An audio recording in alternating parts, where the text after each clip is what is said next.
हर श्री गौर निताय गोपाल जी शालिग्राम भगवान की निताय गौर प्रेमानंदे हरि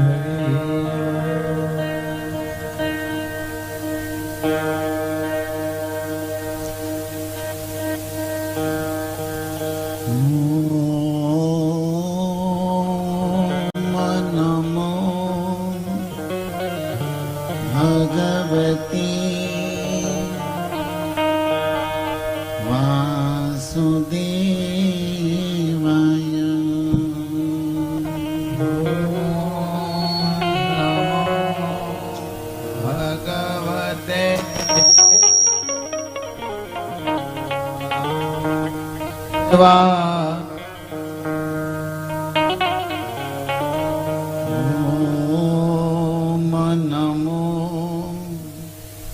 भगवते वासुदेवाय।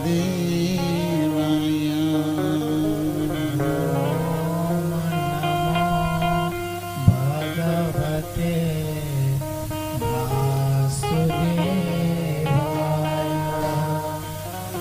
ओम नमो भगवते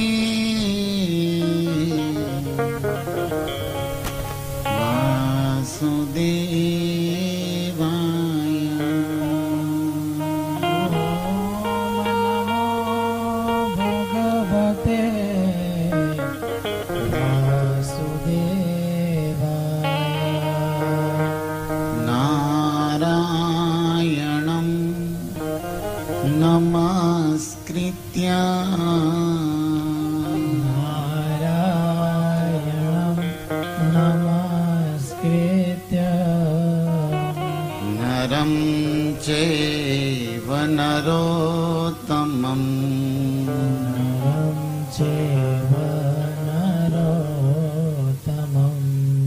देवीं सरस्वतीं व्यासं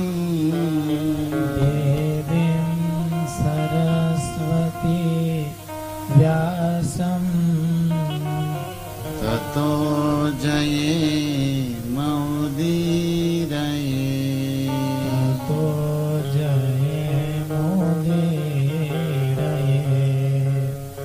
श्री गुरुवे गौरचंद्राय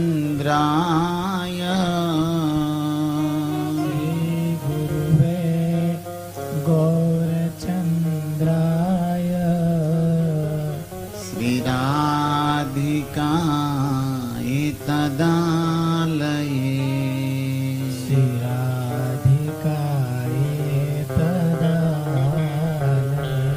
कृष्णाय कृष्ण भक्ताय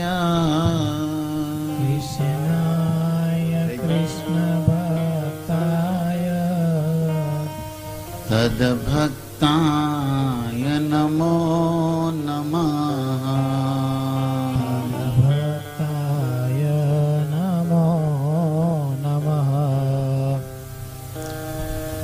जय राधा माधव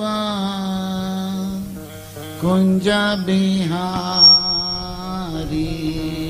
जय राधा माधव कुंज बिहारी। जय राधा माधव कुंज बिहारी।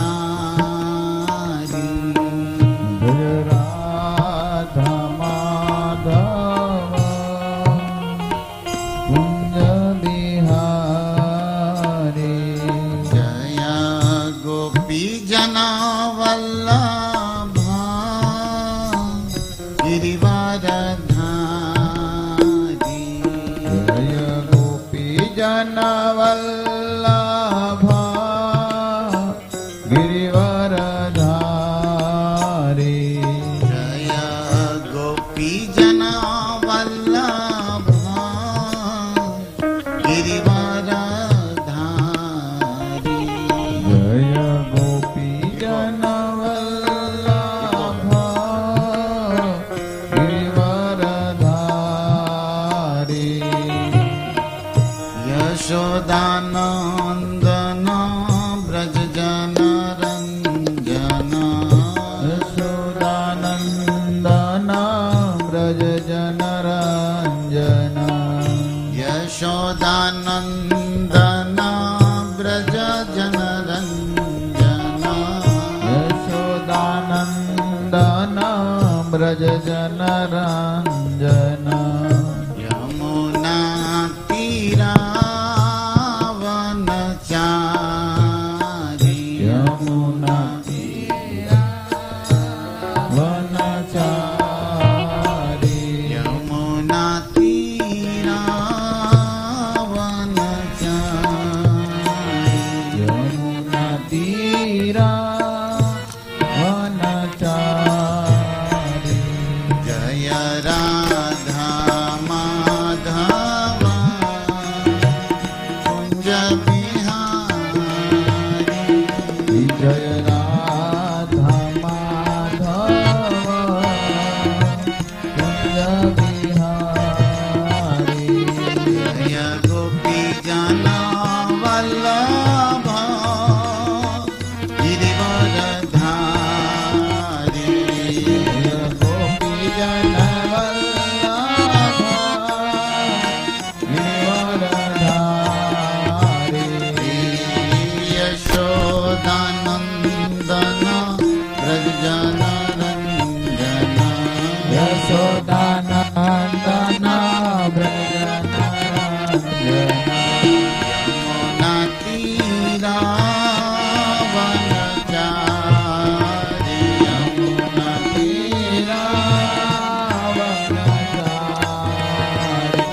जय राधा माधव कुंज बिहारी जय राधा माधव कुंज बिहारी हरे कृष्णा कृष्णा कृष्णा हरे हरे हरे राम राम राम हरे हरे हरे कृष्णा कृष्णा कृष्णा हरे हरे हरे राम राम राम हरे हरे हरे कृष्णा कृष्णा कृष्णा हरे हरे हरे राम राम राम हरे हरे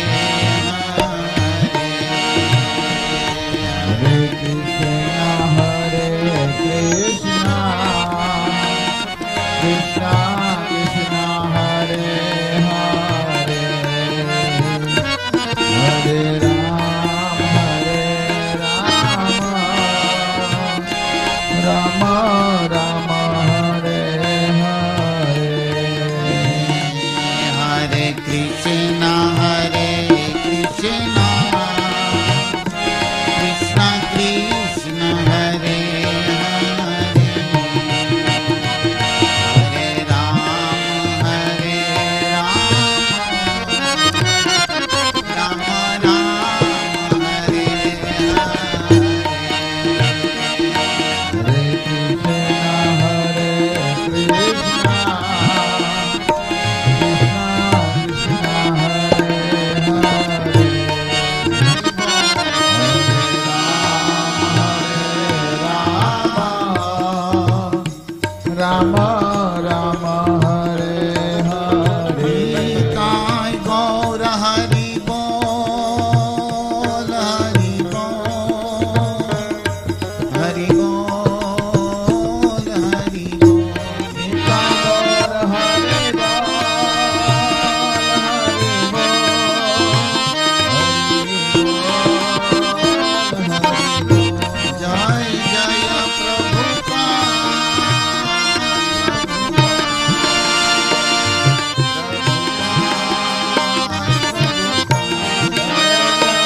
करारविन्दे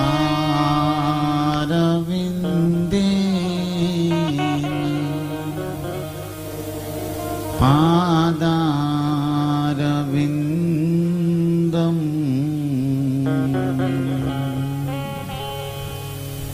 मुखारविन्दे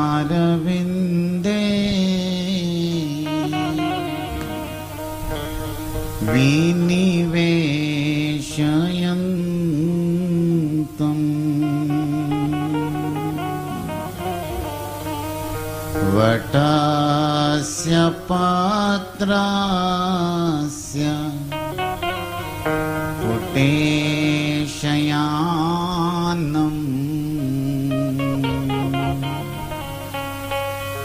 बालं मुकुन्द मनसा स्मरामि। श्रीकृष्ण राधा वर गोकुलेश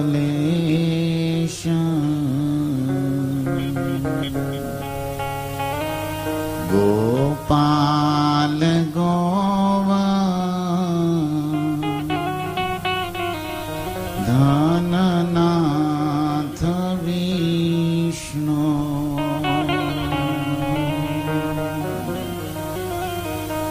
जीवे पिबत्स्वा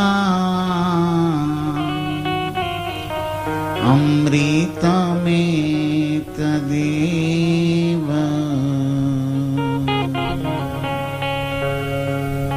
गोविन्द दामो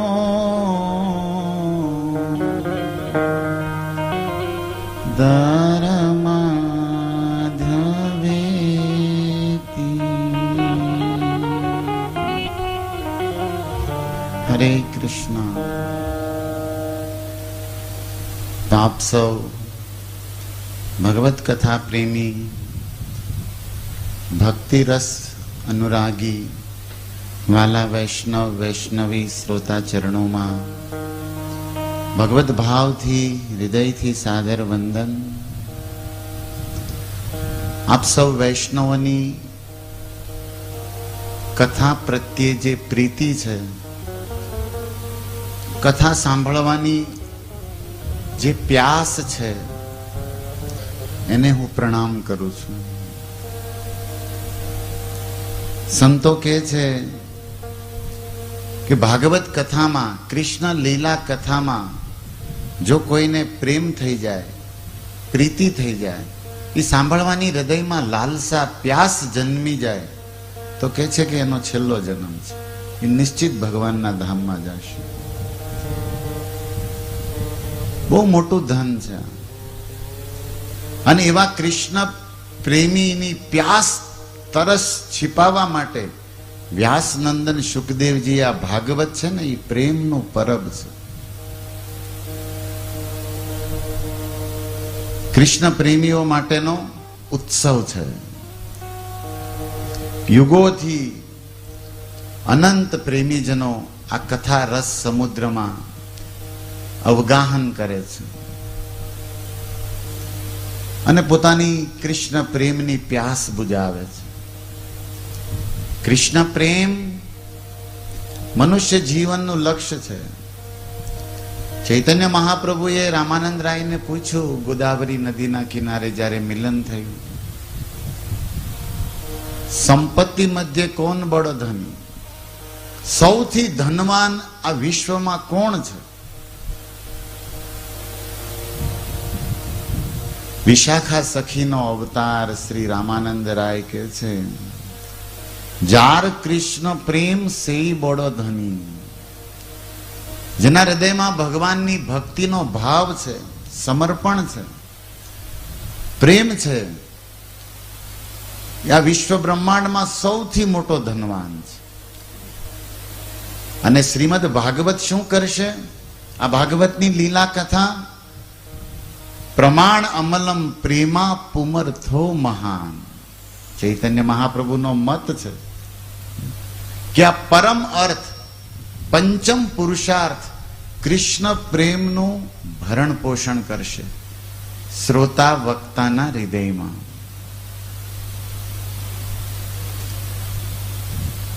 કેવો પ્રેમ હોવો જોઈએ કૃષ્ણમાં? એક પ્રશ્ન થાય. રૂપ ગોસ્વામી એક શ્લોકમાં લખે છે, આપણી બધાની અંદર એક આસક્તિ, એટેચમેન્ટ ઘર પ્રત્યે, પરિવાર પ્રત્યે, સગા પ્રત્યે, XYZ જ્યાં હોય જેનું, એવી જ આસક્તિ જે શરીરમાં અને હગામાં જ ન હોય પણ ઘરવાળામાં, એવી જ આસક્તિ ઠાકોરજીમાં કરવી છે. અમારી એવી જ છે એવું નાટક કરવાની જરૂર નથી, દેખાય આવે. ઘરના માટે આપણે જે રીતે ચિંતા કરીએ એના માટે બધું જ શરીર શક્તિ લગાડી દે, એને જ આપણે પોતાનું જીવનમાં મહત્વ આપીએ. ભગવાનનું તો ઠીક, હવે રવિવારે નકર આવતા રવિવારે, અને જાય તો 10 મિનિટ પૂરતું, અડધો કલાક. આ બધી આપણી શરૂઆત છે. હજી સત્ય છે. આસક્તિ આપણને મંદિરે આવવામાં પણ આપણા પરિવારમાં છે કે અહીંયા આવીને કેવી છે કે અમારો પરિવાર હરખો રાખજો. ભગવાન કે મેં મારો ટાળ દીધો દ્વારકામાં, તારો રાખો. પરિવાર કોણ છે એ જે સમજ્યા નથી. તમને ખબર છે ઘણી વખત પરિવારમાં આપણા દુશ્મનો જન્મ લે છે.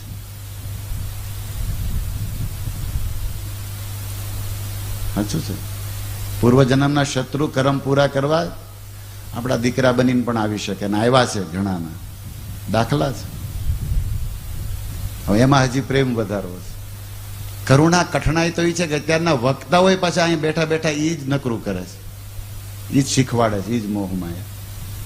રોવું ના અંતે વ્યવહાર નરકે લઈ જશે, નરકે. એટલે ભાગવત સાંભળવા આવવું હોય ને એને જેને સંસારમાંથી છૂટીને ભગવાનને પામવું હોય એની જ માટે છે. બાકી બીજા ઘણા પુરાણો છે એમાં લખ્યું છે અંદર રોટલા ખાઓ, ઓળો પકાવો, ફગાયરે વ્યવહાર કરો, એવું લખ્યું છે. કપટ જીવ આરે કર્યું છે વ્યાસજીએ.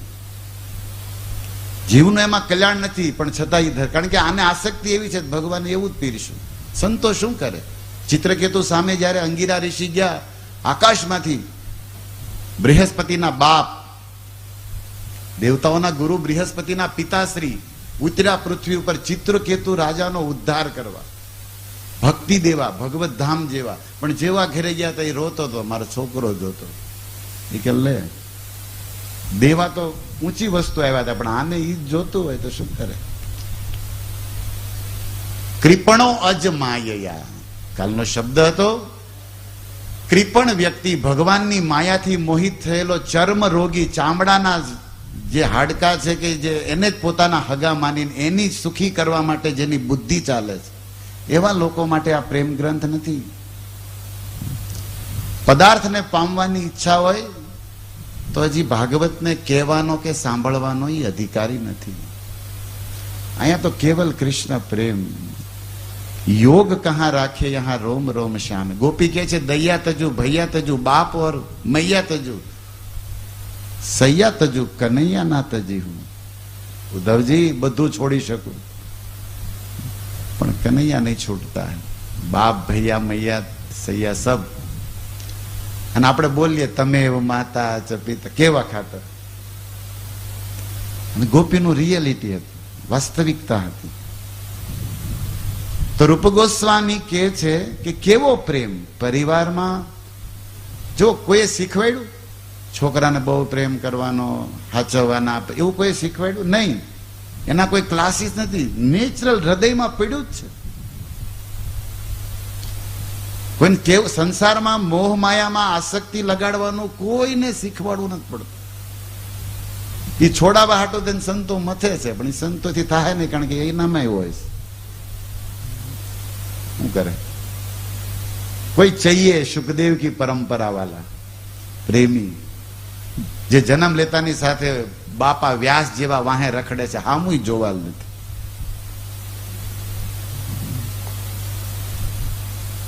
અને આપણે ગડખા કાઢતા દાદાની સેવા ન કરી તો ગામ વાતું કરશે. ગામ તો ગામને જોઈ લો, ગામ તમને આવશે બાળવા. इसलिए मेरे शब्द थोड़े कड़वे हैं, लेकिन भागवत के सत्य है. बुखार उतरेगा, नहीं उतारो એના અંદર. હરે કૃષ્ણ. સુખદેવજીએ આ બધું ક્લિયર કીધું છે. બલી મહારાજે તો જે વાત કરી છે વામન દેવારે એના પરિવાર વિશે, ક્યારેક સાંભળજો, ભાગવત ખોલજો, સાચા ભક્ત પાસે. કળયુગના વક્તાઓ આવી બધી ચોખવટે નહીં કરે કે સત્ય શું છે ભાઈ, જાણવા જેવું છે. રૂપ ગોસ્વામી કહે છે કે કેવો પ્રેમ, જો કેવું ઉદાહરણ આપે. ઉદાહરણ પણ આમ ચક્કરમાં આવે એવું. યુવતી નામ યથા યુનો યુવનામ ચ યુવતીમ તથા. જેવી રીતે એક જુવાન સ્ત્રીનું આકર્ષણ સહજ પુરુષમાં હોય, જુવાન છોકરાને. બાળક કે ગઢા નથી લખ્યું, કદાચ ગઢપણમાં ન હોય. બાળક પણ યુવતી નામ યથા. કોઈ છોકરીને કેવું પડે, કોઈ છોકરાને કેવું પડે છોકરીને જોવાનું. એક તમે જોવો છો, આ જગતની રચના જ એવી બનાવી છે. યુવતી નામ યથા યુનો, યુવાન પ્રત્યે, અને યુવનામ છે યુવતીમ તથા. સહજ શીખવાડ્યા વગેરે. આની માટે વેદ રોકે, ધર્મ રોકે, કુળ રોકે, પણ જો દુનિયામાં તમને દેખાશે. That is truth. આ સત્ય છે. રૂપ ગોસ્વામી કહે છે મનોભી એવી જ રીતે, જેવી રીતે કોઈ પુરુષનું મન સહજ સ્ત્રીમાં વયું જાય, યુવાન રૂપાળી સ્ત્રીમાં, કોઈ કેવું ન પડે, કોઈ રોકે નહીં તોય, બધા રોકે ના પડે તોય અવળું હાલે આમાં. સહજ. મનોભી રમતે તદ્વત મનો મેં રમતે ત્વયી. હે શ્યામ સુંદર, એવી જ રીતે મારું ચિતડું, મારું મનડું તમારામાં લાગે. જેમ કોઈ પુરુષનું સ્ત્રીમાં લાગે, એવી રીતે મારું ચિતડું કોનામાં લાગે પ્રભુ? રૂપ ગોસ્વામી કે તમારામાં લાગે. અને જયારે નવાબ હુસેન શાહને ત્યાં નોકરી કરતા, અને જયારે રૂપ ગોસ્વામીએ એક ચિઠ્ઠી લખી હતી ચૈતન્ય મહાપ્રભુજી, અને એ પત્રનો ચૈતન્ય મહાપ્રભુએ જવાબમાં એક શ્લોક લખ્યો હતો કે સંસારમાં કદાચ રહેવું જ પડતું હોય પરિવારમાં, તો કઈ રીતે રહેવું, ચિતડું કેમ શામમાં લગાડાય, એની એક કળા શીખવાડી, એક દાખલો આપ્યો હતો. એ મારે અત્યારે દેવો નથી. હું નથી યોગ્ય સમજતો કે જનતા જે સાંભળે છે એ આને પચાવે થોડી. કારણ કે આપણું મન સહજ કચરામાં, સહજ શરીરમાં, સહજ કામ વાસના વયું જાય છે. પણ જસ્ટ આટલી વાત તો મેં કીધું પચે, કમસે કમ આ બહારની આસક્તિ છે કે આટલી વાત કમસે કમ સમજાય કે આ સહજ એમાં જાય. કથા કેવી રીતે સાંભળવી જોઈએ એ નહીં. આવો તમને સાંભળવામાં આશ્ચર્ય જ લાગશે. કોઈનું વહેવાળ થવાનું હોય અને જુવાન થઈ ગયો, અને પછી કોઈ એમના ઘરે એની દીકરી જેની યારે થવાનું હોય આવી હોય, અને પછી ઓલા એની વાત માંડે, તો આપણે આ કેવો સાંભળે? એમ ભણી છે ને આમ કેવું, એ કેવી રીતે કથા એમ સાંભળાય? એમ સાંભળી છે આપણે? જેની યારે આમ બહુ ગમતી હોય ને રૂપાળી હોય ને એની યારે પાકું થવાનું હોય ને એના વિશે એ ઘરે જોવા આવ્યા, અને આપણે કેવા આમ સાંભળીએ? ખોટે ખોટું ફોનમાં આટો મારતો, કામ તો ન્યા જ હોય કે એની વિશે શું કહે, અને ઓલી કેમ સાંભળે? બસ કમસે કમ આ પહેલું લેવલ છે કે કથા આવી રીતે સાંભળવી જોઈએ. એટલું સાંભળશો ને તોય બહુ આગળ વધી જાય. આપણે તો એલા સાહેબ ભણાવતા હોય સ્કૂલમાં, એકદમ ભૂમિતિ જેવો કે ગણિત જેવો બિલકુલ ન ગમતો પીરિયડ હાલતો હોય, કેમ બોરિંગ થાય એમ સાંભળતા હોય કે ક્યારે ડંકા પડે ને निकली. इसलिए कुछ प्रैक्टिकल बोल रहा हूं मैं कि सहज आप हमको समझ में आए कि जीवन में प्रेम केवो करवानो छे, અને ઈ કરવા માટે કથા સત્સંગ કેવી રીતે કરવાનો છે. અને આ ઉદાહરણ મને લાગે છે કે ઇનફ છે, સમજાઈ જવું જોઈએ કે આવી રીતે પ્રેક્ટિસ આવી હોવી જોઈએ. એકદમ સચોટ આમ અડી જ જાય. અમુક વિવેકીને ગમે નહીં કે આવું કાંઈ બોલાય, એમ કહેવા વાળા મળી જાય કદાચ, પણ સત્ય તો સત્ય જ છે. શું કરવાનું? આવું કરવાનું છે. અને ગોપીઓ તો આવું કે કરી દેખાડશું. તો દાસને વિશ્વાસ છે કે શ્યામને શ્વાસે શ્વાસે લાવવા હોય ને, તો આ કૃષ્ણ કથા ભાગવત જે શીલ પ્રભુપાદની પાવન પરંપરામાં મને તમને મળે છે, એનો લાભ આપણે લેવો પડશે. આ જે આસક્તિ છે ને, આસક્તિ हिंदी में कहते हैं आसक्ति है फिर जा नहीं सकती. આ એકવાર આવી ગઈ ને પછી છૂટતી નથી. હવે આપણી સહજ છે પરિવાર, સંસાર, હગા વ્યવહાર સંસારમાં. હવે કરવાની ભગવાનમાં છે. હમણાં વાત થઈ એમ તો એ થાય કઈ રીતે? કઈ રીતે એનું કઈ આમ એનું કઈક સમજાવો. સરળ છે, પ્રેક્ટિકલી છે. જેને ભગવાનમાં એવી આસક્તિ હોય એવા ભક્તોનો સંગ ને સેવા કરો. બહારથી પહેલુંથી કે જેને સંસારમાં બિલકુલ રસ ન હોય, શામમાં જ રસ હોય. યોગ કહા રાખે યહાં રોમ રોમ શામ હૈ, રૂવાડે રૂવાડે શામ જેને હોય એવા પ્રેમી ભક્તોનો સંગ કરો, એની સેવા કરો. એક, આસક્તિ વધારો. અને બીજું, જે આસક્તિ મને તમને સંસારમાં અને વ્યવહારમાં છે, એટેચમેન્ટ, એ જ આસક્તિ ભક્ત ભાગવતમાં કરો. સ એવ સાધુષુ મોક્ષ દ્વાર અપાવૃતમ. જો સંસારમાં આસક્તિ રહી ગઈ ને કાળ આવ્યો, મૃત્યુ આવ્યું, તો સંસારમાં ભટકવું પડશે. પણ જો એ આસક્તિ સંતોમાં થઈ ગઈ તો મોક્ષના દરવાજા ઉઘડી જશે. મોક્ષના દરવાજા ઉઘાડના. જો જે આપણે આસક્તિ જવાની તો નથી, એને કેવલ આપણે દિશા ફેરવવાની છે. કે જે વ્યવહારમાં, વ્યવસાયમાં, સંસારમાં છે, એ થોડીક સત્સંગમાં, થોડીક સંતોમાં, થોડીક ભગવાન પ્રત્યે આપણે ડાયવર્ટ કરીએ ધીરે ધીરે. અને પછી એમાં જેમ રસ સ્વાદ આવતો જશે ને એમ ધીરે ધીરે આ છૂટતું. આ એક સેકન્ડરી ઉપાય છે. અને આવી રીતે જ આપણે બધા સંસારી હોય આવો જ ઉપાય કરવો જોઈએ. ઝટકા મારે મેળ ન પડે. વાળમાં ઘૂંસ થઈ જાય ને તો ઝટકા મારે તૂટી જાય, એને ધીરે ધીરે જ કાઢવી પડે. આપણે ઝટકા બહુ મારે ઘણા કે હું વયો જ આવે એમ કે તું જા, બીજું કરતો હશે પાછું આ છોડીને બીજું ઘર. એ કહેતા આઈના રોટલા ખા. આપણે તમને દેશી દાખલો તો આપણે ક્યારેક કઈ વાગ્યું હોય કે ગુમડું થયું હોય તો પછી ખબર એમાં રૂજ આવે, એટલે એમાં ઓલી ચામડી કાળી લીલી થવા માંડે. પછી એને થવા દેવું પડે. 5 દી જાય ને હુકાય જાય એટલે ઓલી ચામડી વહી જાય. જો લીલું ક્યાંય તો પાછું વળી થાય. એને અંદરથી સારું થવા દે. એમ આપણે અંદરથી આસક્તિ, બહારથી નાડા તોડાવવાની કોઈ જરૂર નહીં. દેખાડો કરવાની, બહારથી અમે ભગત થઈ ગયા અમને આસક્તિ, એવું કાંઈ છે તો છે ભાઈ. વઢવાવાળા ભલે વધે અમુક સંતો, આમ ન કરાય, ભાઈ છે તો છે. બીજું ઘણું સારું છે અમારા. તમારી જેટલો વૈરાગ નથી બાપા. અને હમણાં લાવવો હોય નથી, ઘણાને દેવો ઈરાદો હોય, એનું શું કરો તે. પણ એ પગલે ચાલી ગયો છે. પોઝિટિવ બાજુ જોઈએ તો ઘણા ગુણો પણ હોય છે. તો આસક્તિ સંતોમાં, સત્સંગમાં વધારવાથી શામમાં વધશે. અને એ વધશે એટલે ઓલી ઓટોમેટિક છૂટશે. તમે કહેશો આવું કાંઈ આવો એક પ્રોગ્રામ અમારે કરવાનો થતો, અમારું જેમ હાલે એમ બરોબર હાલે, તો શું થાય પાછું? એ રીતે આ ન કર્યું, હમણાં અત્યારે લગી બોલ્યો, એ બધું કેન્સલ નથી કરવું. અને જે એમ કરતા હતા, લે મારા દેવનું ઈની મોય, આપણે કેમ ઈનું ઈ જ કરવું હોય તો પાછું શું? તો આ ગજેન્દ્રની કથાઓ ચાલુ કરી. આ ભાઈ નું શું થયું? ઈ આપણામાંથી હતા પ્રભુ. સુખદેવજી કહે છે, સપુષ્કરેણો ધૃત શીકરાંબુભી નિપાયયન સંસ્નપયન યથા ગૃહી. યથા ગૃહી.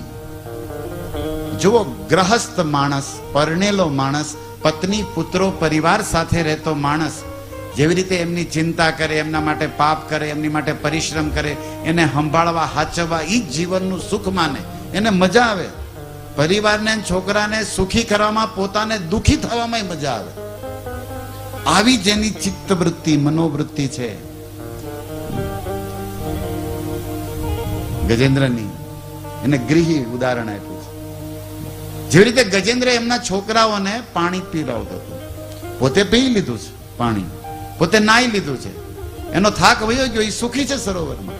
પણ એમની કરેણું બધી, એ બધી હથનીઓ અને એ કલભા, એ બધા મદનિયાઓને પોતે સૂંઢમાં નાખીને પાણી પીવડાવે અને એની ઉપર શાવર કરે. નિપાયયન એટલે પાણી પાયું, અને સ્નપયન એટલે નવરાવ્યા. સર્વાત્મના સ્નપનમ પરમ વિજય. સ્નપયન આ હાથી કેવી રીતે કરે? બોલે જેવી રીતે મનુષ્યો, પરણેલા માણસો સુખદેવજીને એ ઉદાહરણ મળે છે. જો બે શબ્દ હોય, તમે બધા બેઠા છો અને સાંભળો છો તો કહું, એક હોય ગૃહસ્થ અને બીજો હોય ગૃહ મેધી. શબ્દો સાંભળ્યા હશે શાસ્ત્રોમાં. ગૃહ એટલે ઘર, તમારી ભાષા. પણ કાલ આપણે વાત કરી હતી, ગૃહ એટલે બહારની વસ્તુ છે ઘર. ગૃહી એટલે સ્ત્રી. ઘર, ગૃહ એટલે હું ઘર નહીં, ગૃહ એટલે સ્ત્રી સંસ્કૃતમાં. કારણ કે પરણા વગરનો ઘરે રહેતો હોય તો એને ગ્રહસ્થ ન કહેવાય, અને પત્ની હારે હોય એકલો ઘરમાં ન રહેતો હોય તો એને ગ્રહસ્થ કહેવાય. તો ગૃહિણી ગૃહ ઉચ્યતે, આ નીતિ છે. હવે ગૃહસ્થ એની હારે રહેવું, પત્ની સાથે ઘરમાં રહેવું, જેવી રીતે આપણે બધા રહે છે. પણ ગૃહસ્થ એક આશ્રમ છે, વર્ણાશ્રમ, અને ધર્મ વિવેકપૂર્વક નીતિપૂર્વક રહેવું જોઈએ ને ભક્તિ કરવી જોઈએ, આ ધર્મ છે. પણ ગૃહ મેધી ન બનવું જોઈએ. ગૃહમાં જ જેની બુદ્ધિ આલે, એનાથી આગળ વધારે વિચાર જ ન કરે. એનથી શબ્દનો અર્થ થાય બનાવવું. એનથી ગૃહ, એનથી શબ્દ છે ને, જેવી રીતે એંધસી જલાતા, અગ્નિને ઈંધન કે છે. તો જેમાં દુઃખ કષ્ટ છે અને એમાં દુર્ગતિ છે, છતાંય તે એવી જ બુદ્ધિ, એવી જ રીતે વ્યવહાર, એવી રીતે ઘર આંક્યા કરે, અને એમાં હિંસા થાય તોય કર્યા કરે. એધતી મેધતી, અગર એનથી નહીં ને મ હારે લાખી દઈએ ગે મેધી, તો મેધ હિંસાને કહે છે. તો આપણે ગ્રહસ્થ રહેવું જોઈએ, પણ ગ્રહ મેધી ન બનવું જોઈએ. અર્થાત ઘરમાં રહીને હિંસા ન કરવી જોઈએ, કોઈને દુઃખ ન દેવું જોઈએ, કીડા મકોડા વોટેવર કાંઈ બી કોઈ પણ ટાઈપની હિંસા. બીજું કે ઘરમાં જ બુદ્ધિ ન રાખવી જોઈએ, એમાંથી નીકળવાનો પ્લાનિંગ હોવો.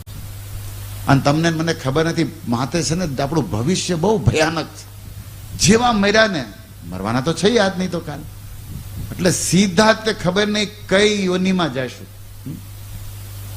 તમે આજે પેટમાં આપણે બધું જોયે છે, જે રીતે ગૌ માતા વાછડી દે છે, યા ભેંસ, તમે આપણે સામે બધું જોયે છે, કૂતરીઓ, આ બધા આપણે જોયે છે ને, એમાંથી એ આપણું જ બધું છે. આપણે ત્યાં તેમ ફોટા બનાવો ને કે 10 વર્ષ પહેલા હું આવો લાગતો હતો, 5 વર્ષનો ત્યારે આવો લાગતો હતો, એની પહેલાના જન્મમાં તું ભેંસ પાડો હતો. એ કોણ કે? એ આપણા જ ફોટા છે. 84 લાખ આપણું આલ્બમ છે. આજે 84 લાખ પ્રકારના તમે શરીર જોવો છો, એ શું છે? આપણું પહેલાનું આલ્બમ છે. આપણે એ જ હતા. અને જો હજી હરી નહીં ભજીએ તો એમાંથી એક તૈયાર. કદાચ કંઈક સેવા પુણ્ય કર્યા હોય ને પ્રભુ કૃપા કરે ને માણાનું મળે, સપોઝ માણાનું, તોય કઈ હક નથી. માના પેટમાં કઈ હક નથી, જન્મ વખતે કોઈ સુખ નથી, જન્મમાં પછી કઈ. જેવી રીતે કોઈ, હવે એવું ઉદાહરણ દેવાય નહીં ભાગવત ઉપર, પણ લેટ્રિન હોય, બાથરૂમ, અને આખું મળમૂત્રથી ભર્યું હોય ને એમાં તમને મોઢું ડુબાડીને રાખ્યા હોય તો શું થાય? માના પેટમાં આ દશા છે. ટોયલેટ આખું ભર્યું હોય, તમે જોવો છો ને, અને એમાં તમારું મોઢું ડુબાડીને તમને એમાં પેક કર્યા હોય તો તમારું શું દશા થાય? જ્યારે ગર્ભની ઠેલીમાં આમ છોકરાની આ એક છોકરાની નહીં, કોઈ પણ જીવ જન્મે છે ને એની આ દશા થાય. અત્યારે આપણને લોકડાઉનમાં ઘરે છૂટા રમી છે સોસાયટીમાં, તોય ગમતું નથી. 2 મહિના થાકી ગયા છે, 9 મહિના એમાં હલવાનું નથી. વિચારો તમે. એટલા માટે સુખદેવ જેવા સાધુ જન્મ લેતાની સાથે ભાગ્યા, બીજી વાર આમાં આવે એ બીજો. માળા સિવાય કઈ કરવાનું નથી થતું. આ લોકો અને આપણા હગાને પરિવારને પોતાના માનતા હોય તો કરો ભક્તિ માળા, કારણ કે એનથી જ તરશે. બાકી પપડાવે, ચિંતા કરે ને એને ખવડાવે, સુવિધા કરે, એનું કઈ નથી થવાનું. એનો પણ તમને થોડું કઈ લાગતું હોય મનમાં, જે માયા જ છે, પણ તમને ભક્તિ પ્રેમ લાગતો હોય, ધર્મ લાગતો હોય, તો પણ એનું કલ્યાણ કરવું હોય તો ઉપાય ભજન છે, ભક્તિ છે. ભક્તિ કરે એના પરિવારની, હગાની સાચી સેવા કરે છે. આ ભાગવતમાં લખ્યું. કુળ 71 તાર્યા. અને એ નથી કરતો ને પછી કમાય ધમાય ગમે એ તો ચામડી તો એક દી હળગી જવાનું પૂરું. આત્મા તો દુર્ગતિમાં જ જવાનો છે. પણ આવો વિવેક, એટલા માટે શરીરનો વિકાસ કરવામાં આત્માનો વિનાશ કરીએ છીએ આપણે, એ વિચારતા નથી. ત્યારે આ ગજેન્દ્રની કથા આખા વિશ્વમાં પ્રેરણા આપે છે કે જો આ ગજેન્દ્રની ખાલી કથા નથી, આપણી જેવા હાથીઓની, જેને ચામડા, હાથીને ચામડીમાં બહુ આસક્તિ હોય, બીજી હાથણીને ખૂંટ ફેરવવામાં અને એને અડવામાં ચામડીનો રોગ, જેને કે ને ત્વચા અડવું ગમે, કામ વાસના, એનો પ્રતીક છે હાથી. શંકરાચાર્ય આપણા વિદ્વાનોએ આપ્યું છે. અને એના કારણે તમને ખબર, કેરલામાં એમાં હાથી પકડવાળા શું કરે, ખાડો કરે મોટો, અને એની આગળ હાથણીને ઊભી રાખે. હાથણી જોવે ને એટલે હાથી રહી ન શકે, એને અડવા એને સ્પર્શ કરવા, કામ વાસનાથી ભરેલું પ્રાણી. અને હાથણી તો ટ્રેનિંગ વાળી હોય, અભ્યાસ, એટલે એ સાઈડમાંથી નીકળી જાય, ઓલો ભડાંગ કરતો હોય એમાં મારી નાખે, દાંત વેચે, મરેલો 1.25 લાખનો કે ને. તો સંતોએ ઉદાહરણ આપ્યા છે કે જો આ રોગ છે,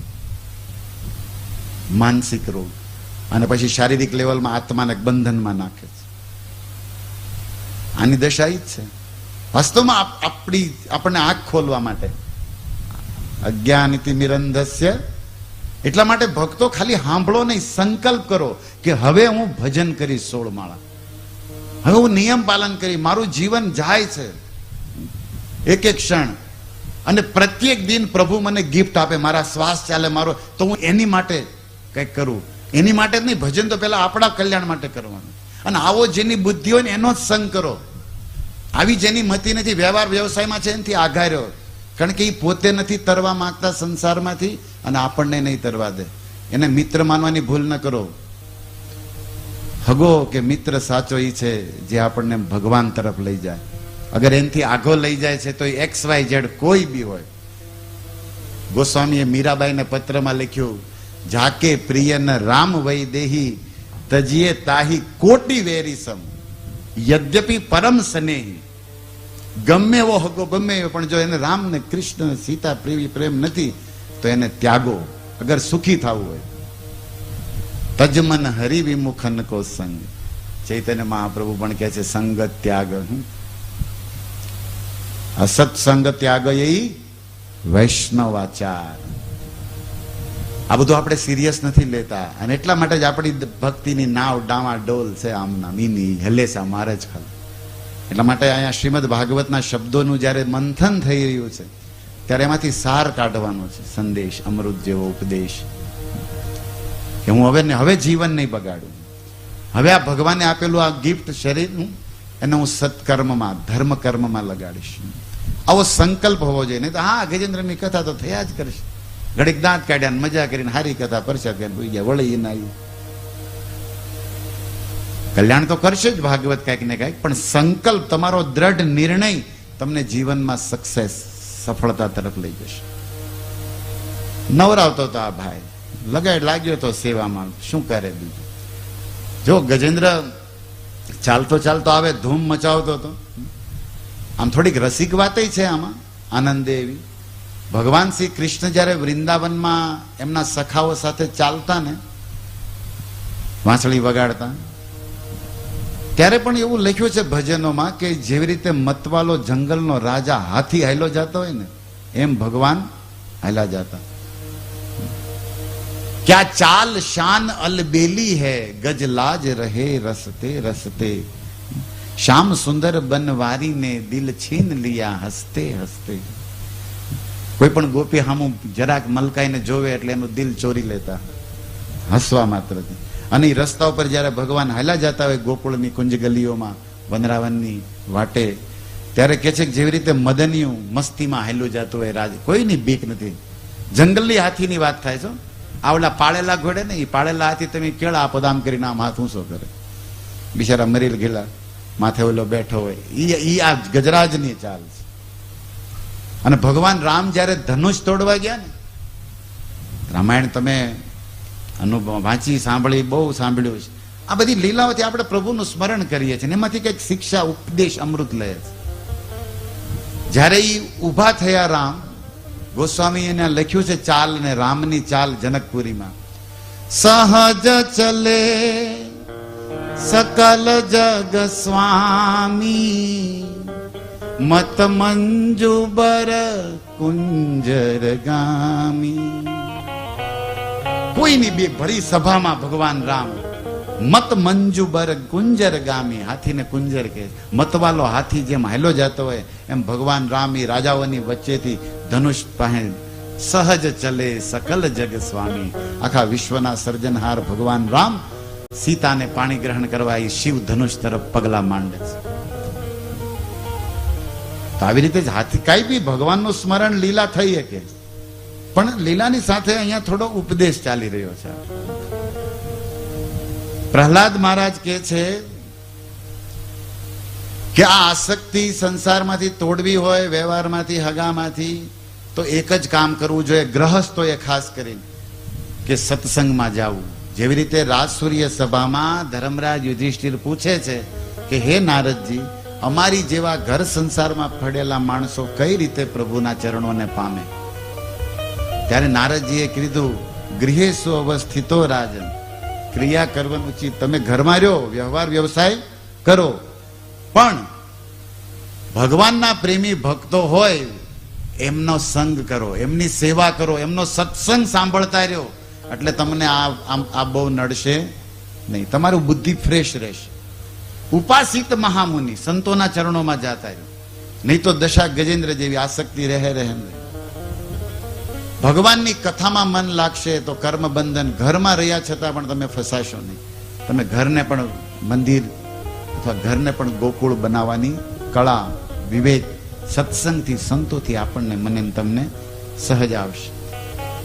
અને નહીં કરો તો દુરા મોહે દુરા, લખ્યું છે ને, પ્રહલાદ મહારાજ કહે છે કામ વાસના એટલી પ્રબળ છે કે રહી નહીં, અને સંસારની ઈચ્છાઓ પૂરી કર, કોઈ દી અંત નથી. ઈચ્છાઓનો કોઈ દી અંત નથી. પ્રલય થઈ જાય, સૂર્ય ચંદ્ર કદાચ નષ્ટ થઈ જાય, પણ કોઈ એમ કે મારી ઈચ્છા નષ્ટ થઈ ગઈ, આ વાત માનવામાં આવતી નથી સંતો.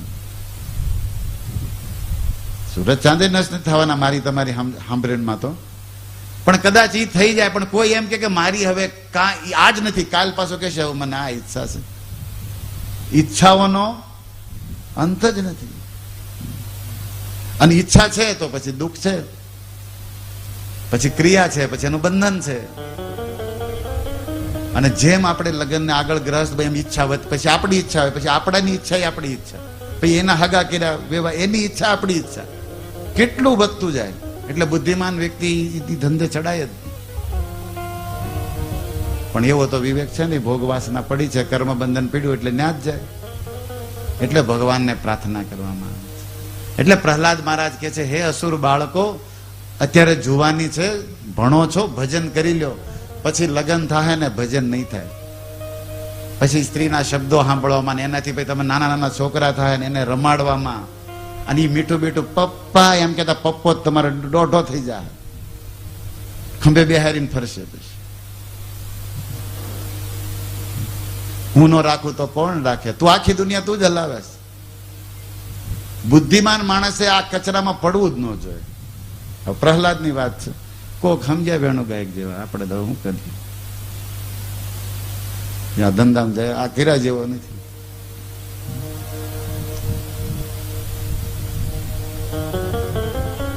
પણ સંતોને ધ્યાન રાખવું જોઈએ, પોતાને તો ગામના ન રમાડવા જોઈએ,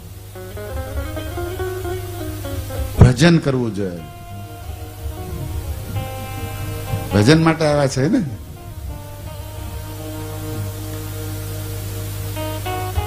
અને આવી ઘરની છોકરીને આસક્તિ હોય એવા લોકોને મંદિરે ખાલી હરે કૃષ્ણ હરે રામ આવે એટલું તૈવડા બહુ લાંબા સંગય ન કરવો જોઈએ. સાધુઓએ યાદ રાખ્યો આ વાત, કારણ કે સત્ય સત્ય છે ભાઈ, માયા છોડશે નહીં. મોટા મોટા સંન્યાસીઓને નથી છોડતી. છોકરા છોડ્યા શિષ્યોમાં હલવાણા, ઘર છોડ્યું તો આશ્રમમાં હલવાણા. આપણે તો શું છે? इसलिए प्रहलाद नारद की बातें कुछ है जीवन में समझने उतारने लायक. खूब नवरावे છે, મોજ માણે. હાથીને પરસો પાછો પરસો વળી ગયો, ગજભાઈ ને, ગજોદર ભૈયા ને પાછો પરસો વળી ગયો. પણ ઓલા છોકરાઓ રાજી હતા એટલે હાથી ખુશ હતો. તમારે વાહ દીકરાઓ નાય છે. અને હાથણીઓ તો ખુશ થઈ ગઈ. એ મોટી મોટી ફૂંડ માંથી પાણીના ફુવારા ઉડતા હતા, શાવર થતો હતો. શું કે ફુવારો, રીમઝીમ બરસા પાણી. મજા આવી ગઈ હાથણીઓને, છોકરા. અને આ ગજરાજ ને એને પરસેવો વળતો, ફૂંડ ભરી ભરી બિચારો થાકી ગયો અંબાઈ. પણ એ છોકરા રાજી, એમાંથી રાજી. ઘરવાળા રાજી, એમાં જ રાજી. શું કરે? સુખદેવજી કે છે, અજ માયા, માયાથી મોહિત થયેલો આ માણસ, કષ્ટ હતું એને, દુઃખ હતું, પણ તોય એને સમજાતું નહોતું. આવી જ રીતે શરીરની, હગાની, છોકરાની, પરિવારની સેવામાં મસ્ત હતો. આ મૂર્ખને ખબર નથી કે માથે કાળ ભમે છે. ઈના ઈ સરોવરમાં જ્યાં ઈ પાણી પીવે છે, સુખદેવજી કહે છે તમ તત્ર કશ્ચિન નૃપદૈવ ચોદિતમ ગ્રાહો બલિયા ચરણે ઋષાગ્રહી યદચ્છયેવં વ્યસનમ ગતો ગજો યથા બલમ સોતિ બલો વિચક્રમે. તમ તત્ર કશ્ચિત નૃપદૈવ ચ ઉદિત. હે રાજા પરીક્ષિત, તત્ર ત્યાં જ, ઈ જ સમયે, ઈ જ સરોવરમાં જ્યાં હાથી નવરાવતો હતો એના છોકરાઓને, કરે હાથનીઓને, તમ ઈ હાથીને, દૈવ ચ ઉદિતમ, ભાગ્યના કારણે, પ્રારબ્ધના કારણે, દેવતાઓ જે લખ્યા હોય કર્મમાં, ઈ પ્રબળ ભાવિ ભાગ્ય ઉદય થયું. ગ્રાહો બલિયા, એક બળવાન ગ્રાહ, ગ્રાહ એટલે મગર, ક્રોકોડાઇલ, ઘડિયાળ હિન્દીમાં કહે છે. ઈ અંદર પાણીમાં સરકતો સરકતો, આને ખબર નથી, અને આવતાની સાથે ચરણો ઋષાગ્રહિત. ઋષા એટલે થોડોક મદમાં, ક્રોધમાં, ગ્રહિત એટલે પકડ્યો. શું પકડ્યો? એ હાથીનો ચરણ પકડ્યો. આ નવરાવતો હતા પ્રભુજી, એને પકડ્યો. આવી જ રીતે આપણે ઘર બનાવવામાં, ઓફિસે જવામાં, છોકરાનું કરવામાં, ત્યાં ગોઠણ હાંધા પકડે, હથણીઓને, હાથીઓને કાળ પકડે. આ ગ્રાળ એટલે હું? ગઢપણ, રોગ. અંદર હજારો રોગ છે મારા તમારા શરીરમાં. અત્યારે રોગ પ્રતિકારક શક્તિના કારણે દબાણેલા છે. રોગ શૂન્ય કોઈનું, કારણ કે આ શરીર બનાવ્યું છે તે માટે. આમાં હાંધા છે, તમને ખબર? આપણા શરીરમાં જોઈન્ટ્સ કે ને, અહીંથી અહીંયા, અહીંથી અહીંયા, ટોટલ ઈ હાંધા. હાંધા મતલબ હાંધો કેટલો ટકે તમે વિચારો? મૂળ માલ ને ટકતો હાંધો ટકે? ઈ વહેલો મોડો ખડશે, દુખશે, લાંબુ હાલવાનું પકડશે. ઈ ગઢપણ, કોઈ રોગ, જેવી રીતે આ મગર, આને ખબર નથી, ઈ તો હજી લાગ્યો છે એમાં. એવી જ રીતે આપણે ભૂલવું ન જોઈએ. એક નારાયણ નામના સંત થઈ ગયા વૃંદાવનમાં. ઈ કહે છે જીવનમાં દો બાતન કો ભૂલ મત, જો ચાહસી કલ્યાણ. તમે તમારું કલ્યાણ ઈચ્છો છો તો બે વાતો નહીં ભૂલતા. કઈ? નારાયણ એક મોત કો, અને દૂજો શ્રી ભગવાન. બે વસ્તુ પાકી છે, બાકી બધું ખોટું. એક મોત આવવાની આવવાની આવવાની, બીજું ભગવાન હાચા હાચા. આ સિવાય કોઈ સત્ય આ સંસારમાં છે નહીં. છે તે નથી તે, બીજી બધી વાત થાય તેને નથી. પણ મોત અને ભગવાન, આ સત્ય છે. આને બેને, બાકી બધું અસત છે. શરીર, ગાડી, હગા, હાથ છે, કાલ નથી. ધંધો, રૂપિયા, XYZ, તમને જેટલું યાદ આવે લખાવો, નો હાલે. સત્ય ઈ છે તે નથી તે. પણ ભગવાન છે ને છે, અને મોત પણ છે ને છે. ભાઈ તમે અમેરિકા વયા જાઓ, લંડન વયા જાઓ, કે ગુજરાતમાં રહ્યો, મોત પીછો છોડવાનું નથી. કાલ વ્યાલ મુખમ ગ્રાસમ ત્રાસ નિર્ણાશ હેતવે. શ્રીમદ ભાગવતમ શાસ્ત્રમ કલો કિરેણ ભાસિત. એટલે એ મોતમાંથી છોડાવા અમર ગ્રંથ, અમર કથા, આ અમૃત ગોપીઓ કે છે, આ કૃષ્ણ કથા છે, એને પીવો. નિરામયમ કૃષ્ણ રસાયણ પીવા. હવે મગરે પકડ્યો. અચ્છા, એક પ્રશ્ન થાય કે મગર વર્ષોથી ના રહેતો હતો, આ હાથી ઘણી વાર ને આવ્યો હતો. આપણે કેમ ઘણી વાર રોડે જતા, પણ એક દી ભટકાવી માંડ્યું હોય ને ત્યારે. બાકી તેમ કે હું તો એમ જ આંકતો, ગાડી આવડે બધું. માંડ્યું હોય ત્યારે કાંઈ ના ન જવાનું હોય તો બીજા લઈને જાય. શું કરો બધા? આ ઘણી વાર ને આવતો હતો, મગર ના જ રહેતો હતો. પણ અત્યારે સુખદેવજી કે છે દૈવ, એ કર્મ ભરાઈ ગયા હતા એને, એટલે એ હાથી આવ્યો બારો. અચ્છા, એ મગર તે અંદર હતો પાણીમાં, અને અચાનક આવીને પગ પકડ્યો. આને ખબર ન રહે. ખબર કેમ ન રહે? કારણ કે વ્યવહારમાં, સંસારમાં હતો, સત્સંગ તો કરતો નતો. કે જીવન સત્સંગમાં જાય તો બુદ્ધિ ફ્રેશ રહે ને, ચાર્જિંગ રહે ને. પણ એને દીધ હાસું લાગતું હતું બસ. અને ઓલા બધા એના વખાણ કરતા હતા, આ ઓલાનો વ્યવહાર. એટલે એના લગ્નમાં તો બધા હોય, 1000 માણસો હતા ત્યાં. એટલે શું થઈ ગયું? પણ 1000 હોય, 5000 હોય. કોઈ માણસ વ્યવહાર હારો કરે એટલે એ શું થઈ ગયું? નરકમાં જવાનો છે. સુખદેવજી કહે છે ભાગવતમાં કે જે વ્યવહાર બહુ સારો કરે ને આસક્ત હોય એની માટે એક 28 પ્રકારમાં એક નરક છે. એટલે બોલો નાયક કે એનો વ્યવહાર એટલે વ્યવહાર મતલબ ભક્તિ પ્રધાન હોવી જોઈએ. તમારો વ્યવહાર ભક્તિમય અને બીજાને તમારા વ્યવહારિકોને ભક્તિ આપો ને કૃષ્ણની તો વ્યવહારિક, બાકી તમારું કલ્યાણ નહીં થાય ને એનું નહીં થાય. व्यवहार मत क्यों बनाया व्यवहार, पहले ये जानो क्यों बनाया गृहस्थ धर्म. બધું જ આત્માનું કલ્યાણ ને ભક્તિ કરવા માટે છે. ઈ ન હોય, આ શરીર છે એમાં આત્મા જ મેન છે, ઈ ન હોય તો આ મળતું છે. હવે કોઈ માણાના પ્રાણ વયા જાય ને એને તમે હોનું પહેરાવો ને તિલક કરો ને પછી નવરાવો ને મળદાના શિંગાર થાય છે કે નહીં ડેડ બોડીના, પણ યુઝલેસ, કોઈ એને અડે નહીં. પ્રાણ વગરની કાયાને સજાવીને કાંઈ લાભ નથી. એમ ભક્તિ વગરનો વ્યવહાર મારું કે સામેવાળાનું કોઈનું કલ્યાણ નહીં કરે. આ શાસ્ત્ર બોલે છે, શ્રીમદ ભાગવત લખી નાખ્યું ક્લિયર. એટલે સાવધાન સાંભળવું જોઈએ. આ ભક્તો શાસ્ત્ર ભગવાન આપણા ભલા માટે કે છે, એનું માનવું રહ્યું. આપણી બુદ્ધિમાં બેસે કે ન બેસે, અને આપણી બુદ્ધિ પ્રમાણે જ કરવું હોય તો ગીતાજીમાં ગોવિંદ કહે છે 18મા અધ્યાયમાં 56-57 શ્લોક ખોલી લેજો. અહંકારમાં આવીને અર્જુન હું કહું એમ નહીં કરે અને પોતાનું ધાર્યું કરશે તો વિનશ્યતિ, એનો વિનાશ થઈ જાય. અને અર્જુન સમજતા હતા કે તારી સામે છે, જો ઓલા સામે વાળા દુર્યોધનની મનમાં આવીને ધર્મ અધર્મ કાંઈ વિચાર કર્યા વગર મારી શરણ કરે છે, વિનાશ તારી સામે. અને અર્જુન વાંક તારામાં નથી એમ નહીં સમજતો, પણ તું મારી શરણમાં છો એટલે તરી જઈશ. વ્યવહાર તો તું કરે. અર્જુન ને છોકરા હતા, 4 પત્ની હતી, અને અર્જુને તો જાવું તું બાવો બનવો ના પાડી. ભગવાને કીધું નથી, ધંધો જ કરવાનો, તારે દયા કરવાનો છે ને આ ગીતા. એટલા માટે તમે સાંભળો તો બધા રહસ્ય બહાર આવશે. અર્જુન છે ને સહાયતા લેવા ગયા, એવું કથા સાંભળ્યું ને તમે? યુદ્ધ પહેલા કૃષ્ણની સહાયતા લેવા નતા ગયા. સંતોથી જો મર્મ રહસ્ય. આમ જોવામાં તો લાગે કે લડવાનું છે એટલે સેના કે તમે, પછી તમે મારા પક્ષમાં લો, આમ સહાય માંગવા ગયા, દુર્યોધન ગયા, ઓકે બહારથી. હકીકત અર્જુન સમર્પણ કરવા ગયા પોતાનું. એને કૃષ્ણની સહાય જોતી હોત ને તો રૂપિયા લઈને આવે, એને કૃષ્ણની સહાય જોતી હોય તો સેના લઈને આવે, સલાહ લઈને આવે, કાંઈક તો લઈને આવે. એને કીધું મારે તમે મારી હારે રહ્યો, હું તમારો છું. તો સહયોગ લેને નહીં ગયા, સાથ લેને ગયા હૈ.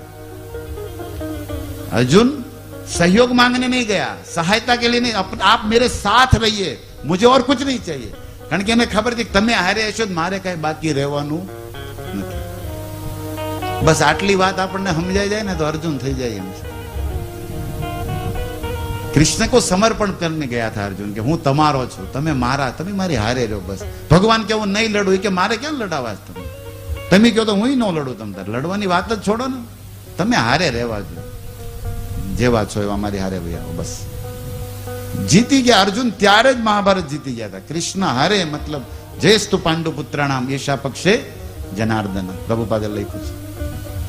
તો આ વિવેક આપણામાં ધીરે ધીરે જયારે આવશે ત્યારે આપણું કામ થશે, નહીં તો રહી જશે. આ મગર શું કામ? કારણ કે મગરે જોયું કે આ ભાઈ પાણી પીને વયો જાય તો વાંધો નથી, નાઈન વયો જાય તો વાંધો નથી, પણ હવે એને મસ્તી આદરી. તો મગરને થયું કે મારા આંગણામાં મારી જગ્યાએ આવીને અને ઈ જલસા કરે એટલે આને ક્રોધ આવી. આવું આપણને થાય ને, આપણા આંગણામાં આવીને આખો પરિવાર જલસા જીકે, આપણને પૂછે નહીં, આપણને હેરાન કરે, ક્રોધ તો આવે. મગર કે મારા એરિયામાં. અને હકીકત વાત અંદરની પછી ખુલશે 2 દી પછી આ કથામાં. કારણ કે પરીક્ષિત પૂછે કે આ મગર હતો કોણ ને આટલો વાટે કેમ બેઠો? ત્યારે કહેશે કે હું ગંધર્વ હતો અને એ મુનિ અગત્યએ કીધું હતું કે ગજેન્દ્ર એકવાર આવે ને ત્યારે હારી પેટ પગ પકડજે. કેમ? તા કે એ ભક્ત છે ભગવાનનો. તો એ કે ભગવાનના ભક્તનો પગ પકડો ને એટલે ભગવાનને ગોતવાનો જવા પડે, ભગવાન તમારી પાસે આવશે, તારો ઉદ્ધાર થઈ જશે. એટલે આને માઇન્ડમાં હતું, પણ મગર સ્વભાવ હતો ને એટલે પકડ્યો પગ તો જોડ. અને મગરની પકડ છે ને એની વૈજ્ઞાનિક વાત છે. એકવાર મગરનો પંજો લાગી જાય ને પછી એમાંથી ભલભલાઈ છોડાવીએ કે નહીં, એના ઓલામાં ન આવવું જોઈએ. મગરની પકડ બહુ મજબૂત હોય છે. અને આ તો એને બોલો એને યાદ હતું, વર્ષોથી વાટે હતો, લાગ ગોતતો હતો કે ને લાગ, અને આ પકડીને પૂરું જોડ લગાડી દીધું. યદચ્છ એવ વ્યસનમ ગતો ગજો, જેવો મગરે પગ પકડ્યો એટલે દાંત બેસી ગયા પગમાં બે બાજુથી. પણ ગજેન્દ્ર તો આગળ તમે સાંભળ્યું, સિંહ બીતા હતા, એમથી વાઘ બીતા હતા, કોઈને ગણકારતો નહીં, મોટા મોટા ઝાડવા હાલતો તો પૃથ્વીમાં ભૂકંપ કરતો. એટલે આને એમ થયું કે આવા મગર બગર શું છે, એટલે એને પેલા સિરિયસ ન લીધું, ઝટકાર્યો એને, સૂંઢથી ફગાયો, પણ કાંઈ હાલ્યું નહીં આનું. હમણાં અમારા ગુરુદેવ કહેતા કે રોગ હોય ને તો મટે, ભોગ હોય ને તો એ લઈને જ મટે નહીં. આપણને ઘણીવાર ઘણા રોગ થયા છે ને થશે હજી, કારણ કે આ શરીર છે ને રોગનું ઘર છે. ઇદમ શરીરમ વ્યાધિ મંદિરમ સંસ્કૃતમાં લખ્યું. પણ જયારે આપણું માઇન્ડ હોય છે ને એ રોગ આવશે ને ત્યારે પછી પૂરું, એના એ ડોક્ટરો એની દવા એને લાગુ જ નહીં પડે. રોગ મિટતા હે, ભોગ નહીં, ભોગ તો ભોગ કઈ જાતા એમ. એટલે એ આવ્યા પેલા ભગવાનને ભોગ લગાડીને પ્રસાદ ખાતા થઈ જાય. ભોગ ભોગી લે આપણને, એની પહેલા આપણે ભોગ ભગવાનને ધરાવતા થવાની જરૂર છે, બચવું હોય તો. કારણ કે તવ માયા જઈએ એમ ઉદ્ધવજીને ભગવાન કહે છે કે મારો પ્રસાદ ખાય એ માયાને જીતી જશે. કૃષ્ણ બડા દયામય, એ કૃપા કરશે. એક આધાર છે. પકડાઈ ગયો છે ભાઈ. ગતો ગજ વ્યસનમ, વ્યસન એટલે દુઃખ. જો આપણે તમે બધા છોડો વ્યસન ફેશન, આવું સંતો કહેતા ફરે છે. સંસ્કૃતમાં વ્યસન કોને કહેવાય ખબર? વ્યસન એટલે કષ્ટ. આપણે શું કહીએ કે આદત, વ્યસન. વ્યસનનું ગુજરાતી થાય કષ્ટ. વ્યસન સંસ્કૃત શબ્દ છે, અને સંતો કહે છે વ્યસન કરો તો સતશાસ્ત્રનું. અને વ્યસન કરવું જ હોય તો ભગવાનના નામ લેવાનું, સત્સંગમાં જવાનું. શું હોવું જોઈએ? વ્યસન હોવું જોઈએ, એના વગર હાલે નહીં. વ્યસન એટલે કષ્ટ. અહીંયા તો એ અર્થ છે. એટલું દુઃખ, એટલું કષ્ટ થયું આને, ગજરાજને.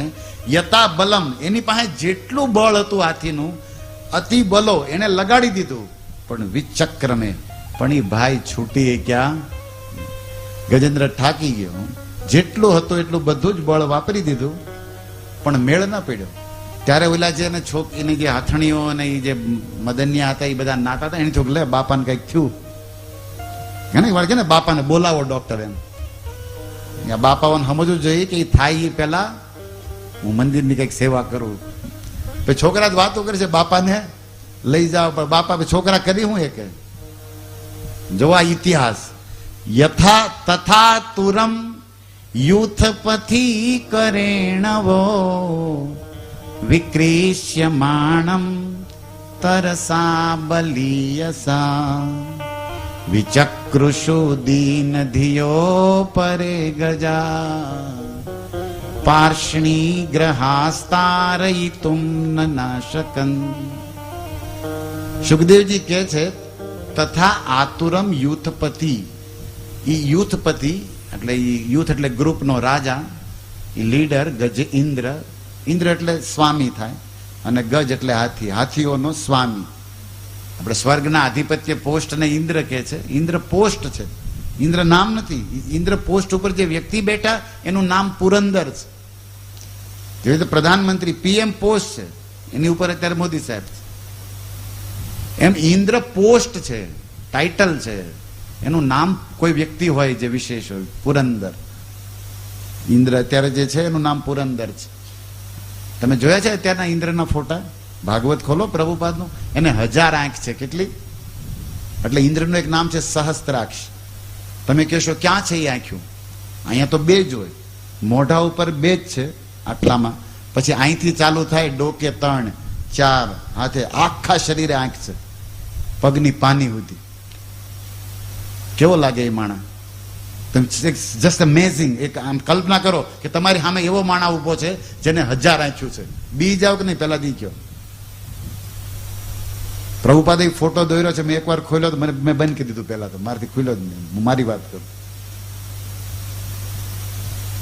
હવે હું કામ થઈને બધી લાંબી કથા છે, પણ સહસ્ત્રાક્ષ. અને આંખ્યું જોઈ નથી એકતો. એ ખાલી આ જે આંખ છે ને એવો સેમ ખોટી આંખ ન હોય જેવી રીતે, એવી જ આખા શરીરમાં છે. એટલે એનું નામ છે સહસ્ત્રાક્ષ, ઇન્દ્રદેવ, પુરંદર. 100 અશ્વમેધ યજ્ઞ કર્યા છે, છતાં આ દશા છે. છતાં ભજન સિવાય મેળ નહીં પડે ભાઈ. આ સિવાય કોઈ બી કર્મ ધર્મ કરી લો તમે. એટલે ભગવાનને કહેવું પડ્યું યજ્ઞા નામ જપ યજ્ઞોસ્મી, હરે કૃષ્ણ કૃષ્ણ કૃષ્ણ હરે હરે, હરે રામ રામ રામ. ગજેન્દ્ર શબ્દ આવ્યો એટલે હું ઇન્દ્ર ઉપર થોડું બોલ્યો. લીડર સ્વામી આતુરમ કરેણવો, એમની પત્ની કરેણી એટલે બધી હથણીઓ જોયું કે તમારા ભાઈ હલવાણ આવે, પકડ્યા છે. શું કરું? વિકૃષ્યમાણ તરસા બલિયસા, એ બધી હાથણીઓએ સૂંઢ નાખીને પગમાં હૂંડ નાખીને ટ્રાય કરી ગજેન્દ્રને ખેંચવાની, કારણ કે ઓલો મગર એને પકડીને પાણીમાં ખેંચતો હતો. પણ ગજ પોતાના બળથી અંદર નહોતો જાતો, પણ એની સામે ફટકાર લડતો હતો, પણ મેળ નહોતો પડતો. પણ એ ઓલાએ જોયું કે અમારા પતિ હવે પતિ જાહે, રસવાઈ દીર્ઘય થઈ જાહે. પતિ રસવાઈ લખાય અને પતિ જાવું ફિનિશ્ડ એને દીર્ઘય થઈ જાય. અને આમ તો એ સાચું છે, જે પતિ થયો એ પતિ જ ગયો વેલો મોડો. એટલા માટે યાદ રાખવું જોઈએ કે પતિ કેવલ કૃષ્ણ છે. પતિ આપણે કેવલ પૂતળું છે. આપણે આપણું કરીને કહેવાના, પરિવારનું ક્યાંથી કરીએ? નારદજી યુધિષ્ઠિરને કહે છે ને પ્રથમ સ્કંદમાં, યુધિષ્ઠિર મહારાજ રોતા હતા. નારદજી ગયા, શું કામ રોવો છો? રાજ મળી ગયું, રાજા બની ગયા, હવે હું કામ રોવો છો? એ કે મારા ધૂતરાજ ને ગાંધારી મને કીધા વગર બાપુજી વૈયા ગયા. તમે તો હા લાડવા કરાય એવું હોય. ભાવનગર વાળા તો લાડવા કરે બાપુજી વૈયા જાય. અને આ બિચારા હાચા હતા, રોતા હતા કે ક્યાં એનું હું થાય. તો નારદજી આવીને કીધું, તારું શું થાય એ જો ને પેલા, તું ક્યાં અમર છો? કોઈ માણસને સાપ હોય, સાપ ડેડક્યો ને પકડે અને અડધો ડેડક્યો અંદર હોય મોઢામાં, હવે ગપ કરીને અંદર જવાની, હેઠો એ ડેડક્યો જે સાપના મોઢામાં છે, કાળના મોઢામાં, એક જ સેકન્ડ પછી મરવાનો છે. અને હેઠે વાળા ડેડક્યાને કહે છે, હું થાય હરખા, તું તારું જો ને. પોતે મૃત્યુના મુખમાં છે, જે પોતાને નથી બચાવી શકવાનો એને હગન બચાવવાનો છે. પણ આપણે તો એ મરેલા જે મરવાના છે એની ચિંતા કરીએ છીએ. મુક્ત કેમ થવાય અને એને મુક્ત કેમ કરવું એ ભાન જ નથી. જે મરવાના છે એની આપણે ચિંતા કરીએ છીએ અને એના હરખું કરવું. જેલમાં જેમ કોઈ કેદીને સુવિધા દેવા વાળી વાત કરીએ, જેલમાંથી મુક્તિની વાત જ નથી ઉજતી. આ સંસાર આપણે જેલમાં પીડ્યા અને અહીંયા આપણે સુખી થવું છે, સુવિધા ગોતી. અરે આમાંથી નીકળાય કેમ? ઈ પ્લાનિંગ સંતો પાસે છે. મુક્તિ આ જન્મ મૃત્યુમાંથી બુદ્ધિ ખુલે. સર્પોગ્રસ્ત યથા પરમ કચન્યસ્ત ગોપાય, નારદજીએ કીધું તું કાલ મરવાનો છો અને તું એની ચિંતા હું કામ કરે? તું પહેલા પોતે મૃત્યુમાંથી જે મુક્ત હોય એ બીજાને મુક્ત કરે ને. તું રોયે કે ચિંતા કરે થઈ હું જવાનું? કાંઈ નહીં થાય, તારો ટાઈમ વેસ્ટ થાય ખાલી બસ. એટલે ભરી ભજો. એવી જ રીતે અહીંયા થયું આ કરેણીઓનું. કરે શું? ખેંચે તો ખરા, ટ્રાય તો કરે, રોવે છે. આમાંનો એક ઇતિહાસ છે. આપણે આમે તમારા ગામમાં, તમારા પરિવારમાં કે તમારા XYZ સોસાયટીમાં આ સત્ય ઘટના બની છે. ઘરનો કોઈ વડીલ કે પતિ પથારીએ હોય એટલે પત્નીઓ રોતી હોય, ખબર કાઢવા વાળા આવતા હોય, એ બધી વાતો કરતા હોય, આમ કર્યું તેમ કર્યું ઓલું કર્યું, બધા સાંભળીને વયા જાય. શું કરી લેવાના બતાવો? અને આખું જીવન એની હાટો આપણે તૂટ્યા. મંદિરે ન ગયા, માળા ન કરી, સેવા ને ધંધો કર્યો, આ કર્યું, વ્યવહાર આની હાટું. એ લોકો શું કરી દેવાના? હાલો કયો, આ કેટલું નગ્ન સત્ય છે આપણી સામે. અને તોય આપણી ક્લિક થતી જ નથી હજી. બોલો, તોય પાછો લે ઈનો ઈ પાછો. ક્યાં ક્યાં કેસી માયા હે. એટલે યુધિષ્ઠિર કહે છે કે અરે રોજ મરે છે, આવડા રોજ હળગાવે છે, તોય પછી આવડા ઈનો જ ધંધો કરે છે. સ્મશાને મૂકી આવે, એને ખબર છે કે 2 વર્ષ પછી 10 વર્ષ મારો આજ કરો, આજ વારો છે, તો કઈક કરું એ પૂછતું જ નથી. કેમ આશ્ચર્ય તપર. એટલા માટે વહેમમાં નહીં રહેતા કે હું પતિ છું. હું પતિ કોને કહેવાય ખબર? સંસ્કૃતમાં પતિ શબ્દનું ડેફિનેશન છે પાતયતી હતી પતિ. જે પાલન કરે, પોષણ કરે, રક્ષણ કરે એને પતિ કહેવાય. જયારે લક્ષ્મીજી સમુદ્ર મંથન માંથી પ્રકટ થયા ને, ભાગવતમાં કથા, તો એને પતિ ચોઈસ કરવાનો હતો. વરમાળા હતી, ફૂલમાળા, બધા દેવતાઓ હતા, દાનવો હતા, બધા જ હતા. ત્યારે લક્ષ્મીજીના બોલ્યા છે, સવે પતિ સ્યાત કુતો ભયમ. લક્ષ્મીજી કે મારે એવો પતિ ગોતવો છે જેને બીક ન હોય. આ ઋષિ મુનિ ભજન કરે પણ મોતની બીક તો એને જ. આ દેવતાઓ છે તો રાક્ષસોની બીક એને જ.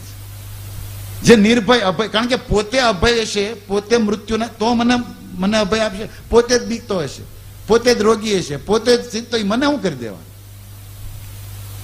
એટલે તો રૂકમણી પણ એના પત્રમાં જવાબ આપે છે ને ઠાકોરજીને, કે સંસારની મૂર્ખ સ્ત્રી હશે જે બહારથી દાઢી ને એની ઉપર ચામડી, એની અંદર લોહી, એની અંદર હાડકા, એની અંદર મળમૂત્ર, આવા મળમૂત્રના ઠેલાને જે પતિ બનાવે છે એ મૂર્ખ સ્ત્રી હશે. હું કંઈક અલગ છું. સચ્ચિદાનંદ કૃષ્ણ બધાને છોડીને મેં તમને પતિ કર્યા છે, કારણ કે મેં શંકરજીની સભામાં સાંભળ્યું છે કે આરાધ્ય ભગવાન બ્રજેશ યોગેશ્વર કૃષ્ણ તમે જ. કારણ કે ભગવાને કીધું હતું કે મને હું કામ પતિ કર્યો, કેટલા બધા તારે લગ્ન કરવા માંગતા હતા અને મને કોઈ પણ રસ નહોતો, તે પત્ર લખ્યો એટલે આવ્યો. ત્યારે રૂકમણીનો જવાબ આપે છે, બહુ સરસ. આ બધું સાંભળવું જોઈએ, સત્ય વાત છે. મીરા કહેતી ને એસે વર કો ક્યું વર. પણ આપણી તો શું કરે આ બધી કઠણાઈ છે, કઈ તો આપણી પાસે ઓપ્શન નથી, ક્યાં કરેંગે બધા. એટલે કમસે કમ વૈષ્ણવ પતિ મળે એવો પ્રયાસ કરવો જોઈએ, કઈક ધર્મ સેવા, આત્મકલ્યાણ થાય. શારીરિક સુખ હોય કે ન હોય, નથિંગ મેટર. વિવેકી નારીએ વિચાર કરવો જોઈએ. લક્ષ્મીજી કહે છે કે જે મૃત્યુમાંથી, ભયમાંથી મુક્ત હોવો જોઈએ પહેલા, અને હંમેશા આનંદમાં રહેવો જોઈએ. હવે આ પતિ આજ મૂડમાં હોય, બીજે દી તમારું ઉપાધિમાં હોય, શું કરવાનું બતાવો. એની આરે સુખ કેમ મળશે? સુખ 1% મળશે, દુઃખ 1 મણ આવશે આરે.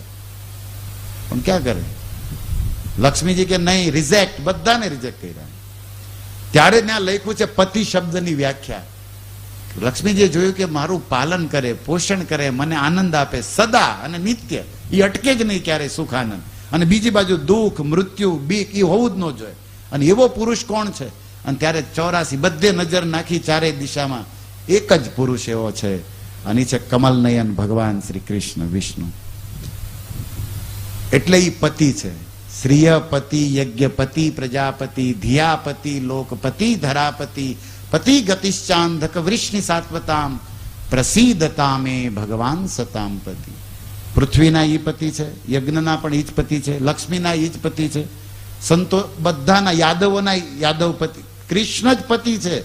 બાકી બધા તો ચાયની પતિ, વિપત્તિ, આપત્તિ છે. કાલ ઓગળી જાય ખબર નહીં રે મને. શું કરશે? પતિ હોય કે પત્ની, બે બાજુ આ લાગુ પડે છે. પત્નીને કઈક રોગ આવ્યો તો હોય શકે દવાખાને લઈ જાય, દવા કરે, બાકી એમાંથી રોગ પતિ લઈ નહીં કે ગમે એટલો પ્રેમ હોય, રોય, ઉભું રહે, રાતે ઉજાગરા કરે, બાકી લઈએ કે એમ કરે કોઈ કાંઈ નહીં કરે. ઈ દશા અહીં બતાવવામાં આવી છે. ઓલી હાથણીઓ બહુ ટ્રાય કરી, પછી ઓલા બીજા કાકા દાદા ભાઈઓ હોય ને, હાથી નહીં હતા, એને કીધું કે તમે લોકો મદદ કરો. તો બીજા જે મોટા મોટા બીજા હાથીઓ હતા, વિકૃષ્ય માણમ તરસા બલિયસા, એને પણ ખેંચવાની બહુ ટ્રાય કરી, પણ વિચુકૃષુ, અસહાય, કાંઈ ન થયું. દીન ધીયો, બધા એકબીજાને મોઢા જોવે કે શું થાય, શું થાય. અને કોણ?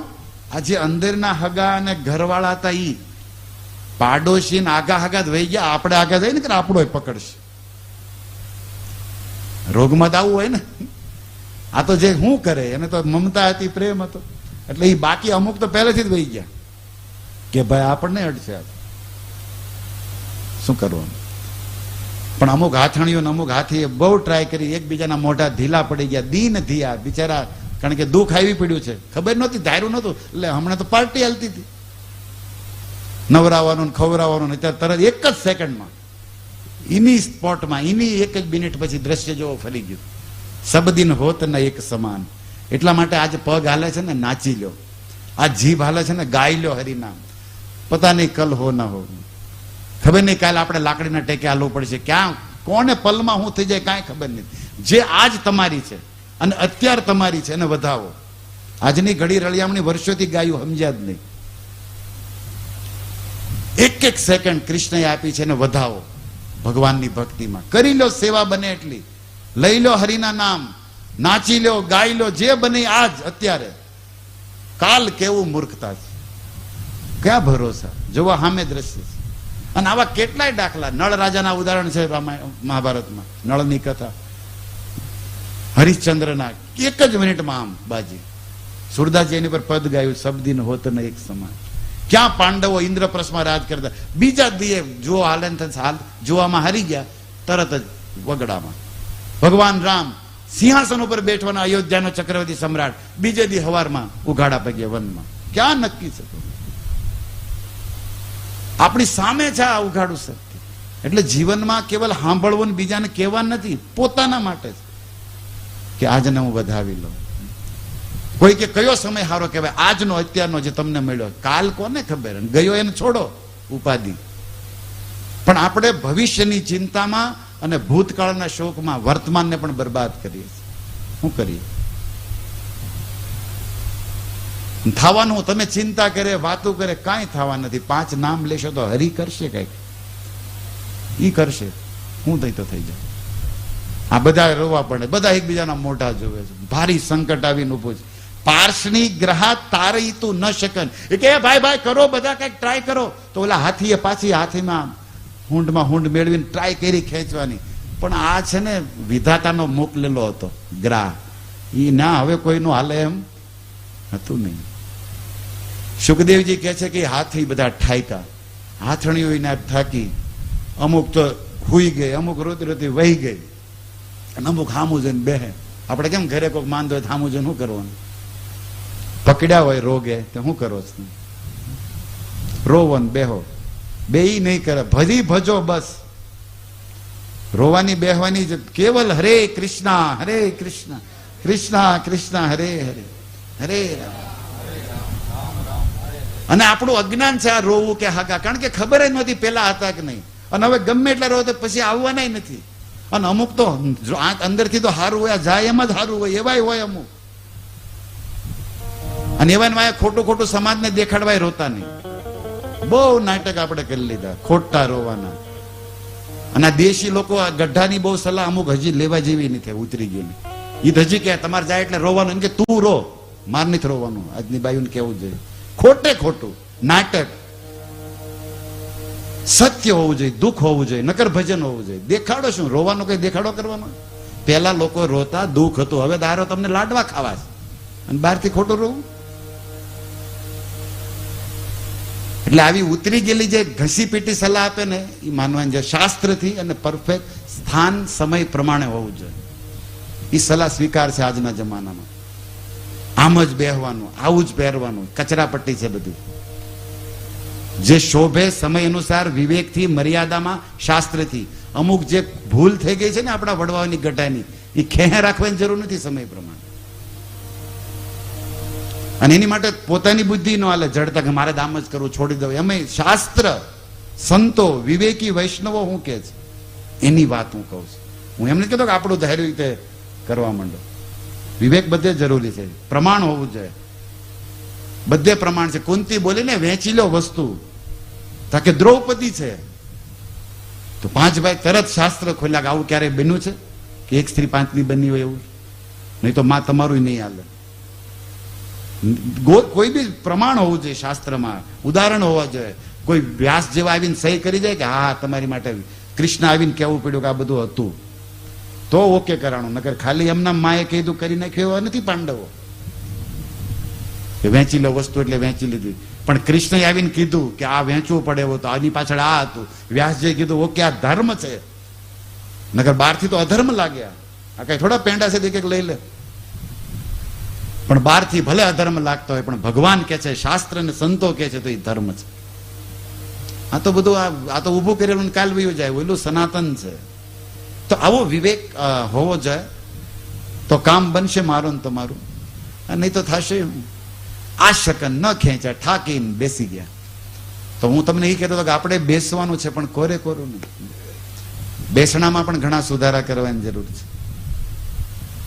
આપણી વાહે રાખે, જીવતા જ રખાય નહીં. મારે જીવતા રાખીને શીખવાડું કે આમ કરજો, પણ હારા ન લાગી ગયા. અમુક વસ્તુ વિવેક ના પાડે. બધી વસ્તુ શીખવાડે બેસણા કેમ હોવા જોઈએ, શું કામ, કેટલી જરૂર છે એની. પણ હાલું જ જાય બધું. ચલને દો લેकिन हमें क्या करना है ये सोचना पड़े. एक एक मिनट किमती છે, અમૂલ્ય છે. એને ભક્તિમાં સિવાય બીજે બગાડવાની જરૂર નથી. જેટલું જરૂરી છે એટલો વ્યવહાર, જેટલું જરૂરી છે એટલો વ્યવસાય જરૂરી છે કરવો પડશે. પણ એ સિવાય ઓવર ટાઈમ બગાડવાની માથાકૂટ કરવાની જરૂર જ નથી. બાકીનો બધો સમય હરિસેવા અને હરિભજન માટે વિવેકી વૈષ્ણવે બનાવવો જોઈએ. નહીં તો આ બધા તમને કાંઈ નહીં કરી. જેવી રીતે જોવાની, આટલું નવરાવ્યા, આટલા ખવરાવ્યા, આટલી ચિંતા કરી, શું કરી દીધું? કોઈ બચાવી એક જ કાળમાંથી? કોઈ નહીં બચાવે, રોવે છે. હવે ગજેન્દ્રને થયું કે આ કાંઈ કરી નહીં, તો જે કરવાનું છે એ મારે જ કરવાનું છે. તો પોતે પોતાનું બળ પાછું લગાડ્યું અને મગરની પકડમાંથી છૂટવા માટે મગરને ખેંચીને પાણીની બહાર લાવી દઉં, ગજેન્દ્રને પેલા થયું. અને બીજા પગથી હુંડથી એને એટલો મારું કે આ મોઢું ખોલી નાખે. આની ઈ ટ્રાય હતી, કારણ કે આનથી કોઈથી કાંઈ થવાનું નથી. જોઈ લીધું આ ભાઈ, પણ છતાં અમુક મદદ કરતા હતા, કરવા દીધી. પણ એનું યુદ્ધ ચાલુ થયું. આજે હું વાત કરું છું સંસ્કૃતમાં, એને સુરદાસજીએ બહુ સરળ ભાષામાં કીધું. નીર પીવન હેતુ ગયો સિંધુ કે કિનારે. આ હું કામ ગયો તો? પાણી પીવા. એને ખબર નહોતી કે આ મારું પાણી નીકળી જવાનું છે. એ પીવા ગયો તો પાણી. સિંધુ બીચ ગ્રાહ બસત, પણ એની અંદર એક કાળ રહેતો હતો, ગ્રાહ મગર. ચરણ ગઈ પછારે, પકડ્યો પગ. હવે શું કરે? સુરદાસજી લખે છે કે હવે પકડાઈ ગયો છું. જેવી રીતે આપણને કોઈ રોગ પકડી લે, ગઢપણ પકડી લે, તો પછી આપણે ગોતતી ને, ચોકઠા ગોતતી ને, કાળી ડાયું ગોતતી ને, મહેનત આપણે જ કરવી ને. શું કરે? હાંધા માટે કઈક તેલ ગોતતી ને. જેને જે પકડ્યું હોય, ગામ તો હું સલાહ કરવાનું તો આપણે જ છે ને. પછી ઓલા પણ કઈક કોક આ સલાહ આપે, ના થોડા કોક આમ કરો, બધા સલાહીઓ આપે. એમ ગજેન્દ્રને થયું કે પકડાય તો ગયો છું હવે હું, પણ છેલ્લે કરવાનું તો મારે છે. યુદ્ધ તો હું જ કરીશ. ચારી પ્રહર યુદ્ધ ભયો, લઈ ગયો મજધારે. 4 પ્રહર એટલે આખો દી યુદ્ધ હાલ્યું. સવારના 8-9 વાગ્યાથી યુદ્ધ ચાલુ થયું, રાતના 8 વાગ્યા. 4 પ્રહર એટલે 12 કલાક. સુરદાસના શબ્દોમાં 4 એક ધારું યુદ્ધ. એમાં રિશેષ નહીં, 20 નહોતી. આ કામ પતી જાય 1-2 કલાકમાં. ઈ જ વાતને દેખો સુખદેવ ક્યાં કહેતે, શુકમુખાત સાંભળો. તમે સુરમુખાત સાંભળ્યું? નિબુધ્ય તો એવ અભિન્દ્ર નક્રયો, વિકર્ષતોરંતરતો બહિર્મિથ, સમાસહસ્ત્રમ વ્યગનમ મહીપતે, સ્રપાણયો ચિત્રમંસ તામરા. નિયુદ્ધતો, નિયુદ્ધતો, 1-2 માં યુદ્ધ ચાલતું હતું. આ 2 માં કોની વચ્ચે? ઈભ એટલે હાથી અને નક્ર એટલે મગર. સંસ્કૃતમાં મગર ને નક્ર કે, નક્રયો. ઈભ એટલે હાથી. ઈ 2 નું યુદ્ધ ચાલતું હતું. વિકર્ષણ તો યુદ્ધ કેવું હતું? વિકર્ષણ એટલે ખેંચવું, કર્ષણ એટલે કે ને ખેંચવું, કૃષ્ણ ખેંચે, કર્ષતી. અને વિકર્ષણ એટલે જોડથી, બળ જેટલું હોય એટલું લગાડીને વિશેષ ખેંચતું. અંતર હતો, ક્યારેક મગર ખેંચીને હાથીને પાણીમાં લઈ જતો હતો, તો હાથી પોતાનું બધું બળ લગાડીને મગરને કાંઠે લાવતો. અંતર તો બહિર્મિથ, બહિર એટલે બહાર, અંતર એટલે અંદર, મિથ એટલે 2 વારા ઘડીએ. વિકર્ષતો અંતરતો બહિર્મિથ. અચ્છા, યુદ્ધ કેટલું ચાલ્યું? ધ્યાનથી સાંભળજો. ભાગવત શુકના શબ્દો છે. સમાસહસ્ત્રમ વ્યગનમ મહીપતે. માનો સુખદેવજી કહે છે કે હે રાજા, મહીપતે, પૃથ્વીના સ્વામી, 1000 વર્ષ સુધી યુદ્ધ હાલ્યું. તમે કહેશો આ ટાઢા પરનું કેવું પડે તો? કેટલું? 1 અને 1000 વર્ષ એટલે કયા? દેવતાઓના. એટલે આપણા કેટલા થાય? આપણું 1 વર્ષ અને દેવતાઓનો 1 દિવસ થાય. આટલું ફરક છે સમયમાં. આપણે કેમ અહીંથી લંડન જાય તો સમયમાં ફરક છે? આપણી કથા 6:30 ત્યાં 2 જ વાગે છે. હવે પૃથ્વીમાં સમયમાં ફરક હોય, સૂર્ય ઉગવાનો અને આથમવાનો ફરક હોય, તો ક્યાં બીજો લોક જ બદલી નાખવાનો છે. તો શાસ્ત્ર અને સંતો પ્રમાણિત કરે છે કે સ્વર્ગનું એક દિવસ અને આપણું 1 વર્ષ. હવે આ યુદ્ધ ક્યાં થતું હતું? આ શીર્ષ આ પૃથ્વી પર તો છે ને, આ બ્રહ્માંડમાં જ છે, પાછું નિત્યધામમાં મુક્ત નથી. તો પછી સમા સહસ્ત્રમ એટલે દેવતાઓને બધા ઊભા છે. અમરા શબ્દ છે છેલ્લો. અને દેવતાઓ યુદ્ધ જોવા. ઘણાએ તો અમુક સ્ત્રીઓ આવી હતી ને ફરવા, ના કીધું ને ગાર્ડનમાં નાતી હતી, એને જોયું કે હાથીની 2 બાજે છે. તેને ઘરવાળાને ફોન કર્યો, જલ્દી આવો, અહીંયા અહીં જામ્યું છે. તો ઈવડાઈ આવ્યા પ્લેનમાં બેન, કારણ કે વિમાન તો એ લોકોને ઘરના છે. બધા દેવતાઓને પેટ્રોલ પાયલોટ વગેરેના સ્પેશિયલ વિમાનો છે. કાલ કીધું ને કથામાં, સ્વર્ગની અંદર પાર્કિંગમાં 10 કરોડ વિમાન પીડ્યા રહે છે. પાર્કિંગમાં હાલતા હોય અલગ. અને આ નો સાંભળ્યું ને એને એમ થાય કે ઓહો, અમારા મુંબઈમાં ઘણી વખત જોવામાં આવે, અથવા મોટા એરપોર્ટો છે જે લંડનનું મેન, એમાં દેખાય કે ઘણી વાર 300 વિમાનો પીડાવે. તો આપણે થાય હે, ભાવનગરમાં એકાદું ઉતરે નોય ઉતરે કીધી. એટલે આપણે થાય 300 વિમાન પીડા હોય છે, વાર લાગે. પણ અહીંયા તમે જુઓ 10, અને આપણા વિમાન તો હવે શું છે એની સામે કેટલું ચેક કરવું પડે તોય નક્કી નહીં. અંદર ચડીએ ત્યાં જ ઓલા બેન બોલે કે હેઠે આમ મતલબ આપણને થાય ઉતરી જાય. રિક્સ વાળા પહેલા જ કહી દીધું આમાં મોત છે. ઉતર્યા તાર હાસા. નગર 2 દ્વાર આગળ છે ને 2 વાંહે છે ને એકય ન ખુલે, હરિદ્વાર સીધું. ઈ દ્વાર તો ખુલી જ જાય પછી સીધું, એમાં તો કઈ હાલે નહીં. આગળ પાછળના ખુલે તો વાંધો નહીં. અને ઈ જેથી થાય તેથી ખુલે તો ગાળો રે. આપણા જ ખુલી જ જાય, સમજી લેવાનું સીધું. એટલે એ વખતે બસ પવન તને પવન સમાના, એની સિવાય બીજું ખોટું. હનુમાનને યાદ કરવા પડે. હનુમાનજીને કેવું સારું કાંઈ જલસા. સમુદ્ર ઉપર તમારે એ પોતાનું ઘરની જ ગાડી કાંઈ જવાનું. નારદજીને આ બધું સાંભળી તેમ થાય આપણે ક્યારે થાય આવું. જે કાંઈ આ લોકોને મળ્યું છે હનુમાનજીને સિદ્ધિ ક્યાંય બી કે નારદજીને, બસ રામના કૃષ્ણના નામથી જ મળી છે. એવડાઈ કે છે હરે કૃષ્ણ કૃષ્ણ કૃષ્ણ હરે હરે, હરે રામ રામ રામ કર્યું છે આ તે એને. અને પાયમા છે આપણે એ રસ્તે હાલી મહાજનો ગત સપંથા. 1000 વર્ષ હે રાજા પરીક્ષિત, માનો સુખદેવ મહીપતિ કહીને કહે છે કે સાંભળે તો હું બોલું છું. 1000 વર્ષ આ બેયનું યુદ્ધ ચાલ્યું. ઘડીક ઓલો અંદર લઈ જાય, ઘડીક આ લઈ જાય. જેને સુરદાસજી કહે છે 4 પ્રહર યુદ્ધ ભયો. મતલબ આનો ભાવ આપણે કઈ રીતે ભાગવતને, ગ્રંથ ભાગવતને, ભક્ત ભાગવતને મેળ વિવેકથી કરવો જોઈએ.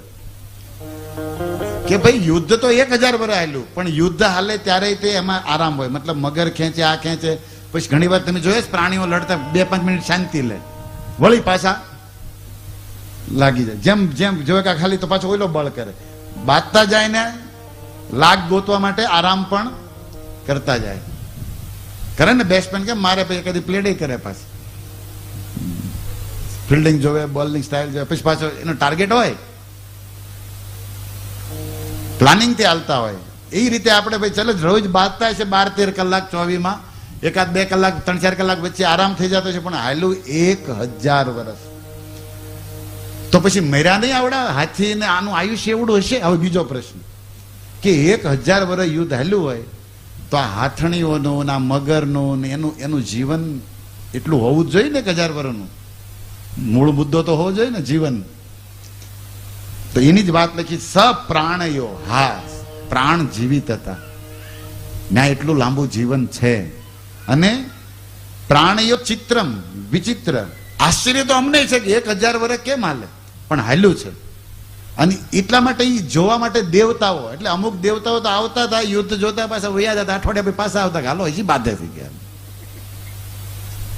અમુક ના છોકરા થઈ ગયા, ભાઈ છોકરા લઈને આવ્યા કે હા હાલે એટલે આપણે તમારા બાપા જોતા એમાં દેશે ને 1000 વર્ષમાં ન થયા હોય 2-5 ટીંગોરિયા.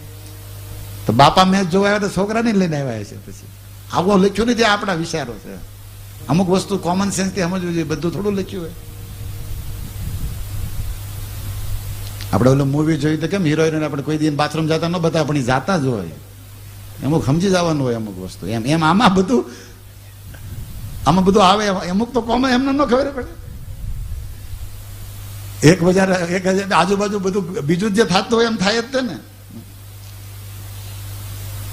બધા દેવતાઓ અમરા, જે અમર છે, ઓલમોસ્ટ મરતા નથી આ લોકો, એનું આયુષ્ય જેટલું હોય એટલું, હજારો વર્ષો જીવે છે આ દેવતાઓ. અરે એની ક્યાં કરો, પૃથ્વી ઉપર જયારે ભગવાન રામ હતા ને ત્યારે પણ 10,000 વર્ષ માણસો જીવતા, રામજીના રાજમાં.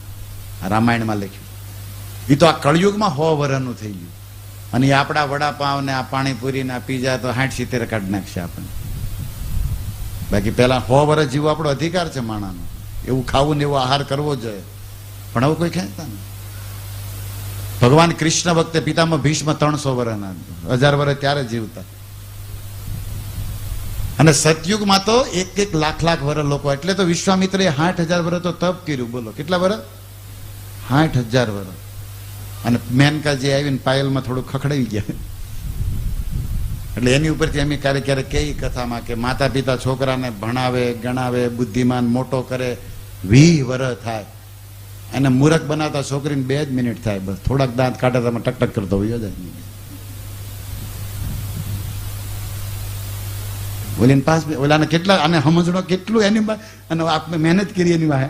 અને આને બસ 5 મિનિટમાં હાલો.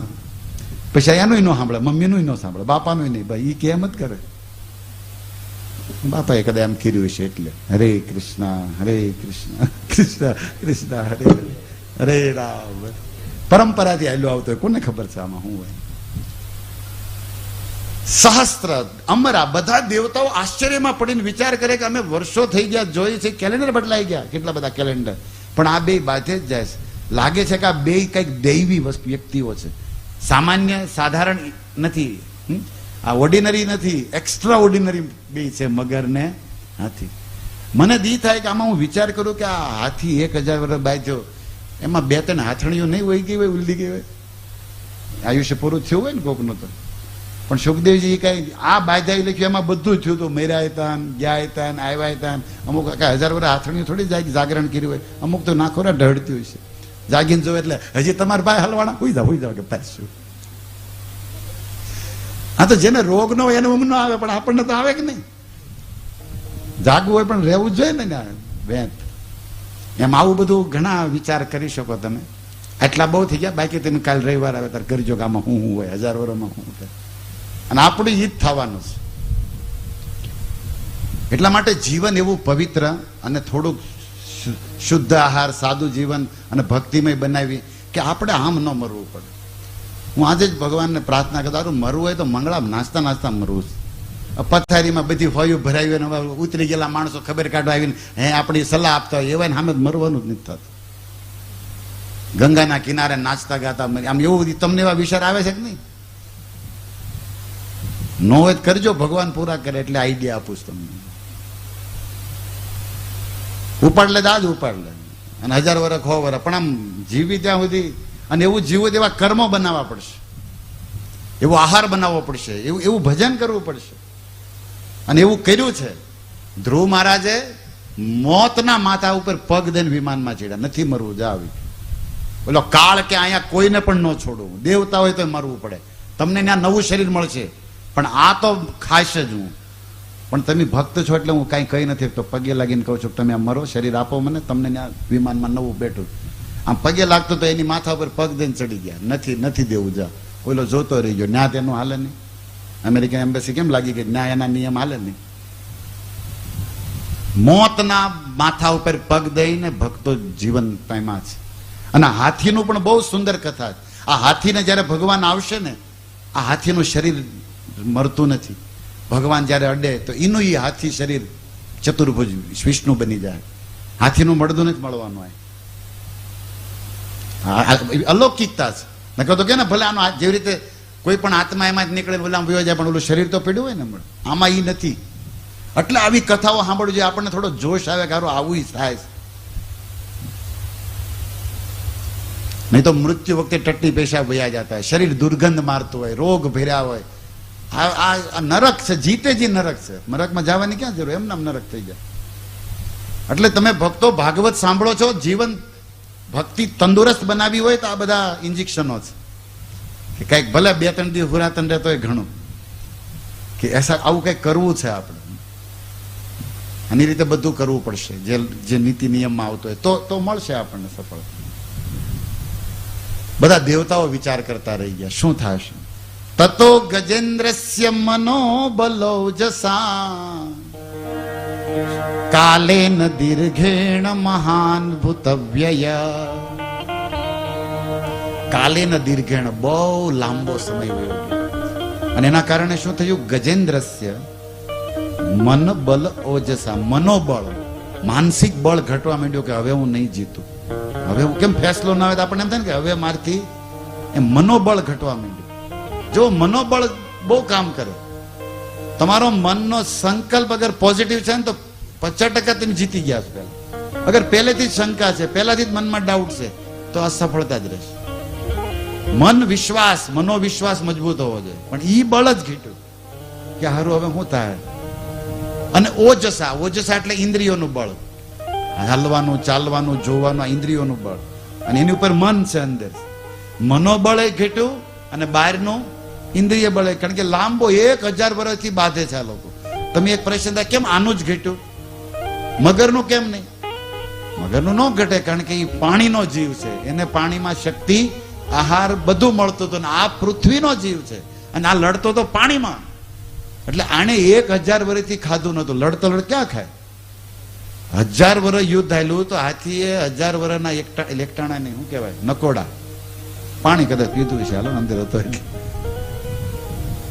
બિચારા એક કેળું ખાધું નહીં. હાથી 1000 વર્ષના ઉપવાસ, અને એ લડે જાય છે. અને ઓલો મગર તો પાણીનો જીવ, એને પાણીમાં પોષણ મળ્યા કરે છે. એટલે જો સુખદેવજી કહે છે વિકૃષ્ય માણમ જલે અવસીદ હતો, જલની અંદર હતો એટલે વિપર્ય ઓલો એને ન, પણ આને અવસીદ હતો, ઘટી ગઈ.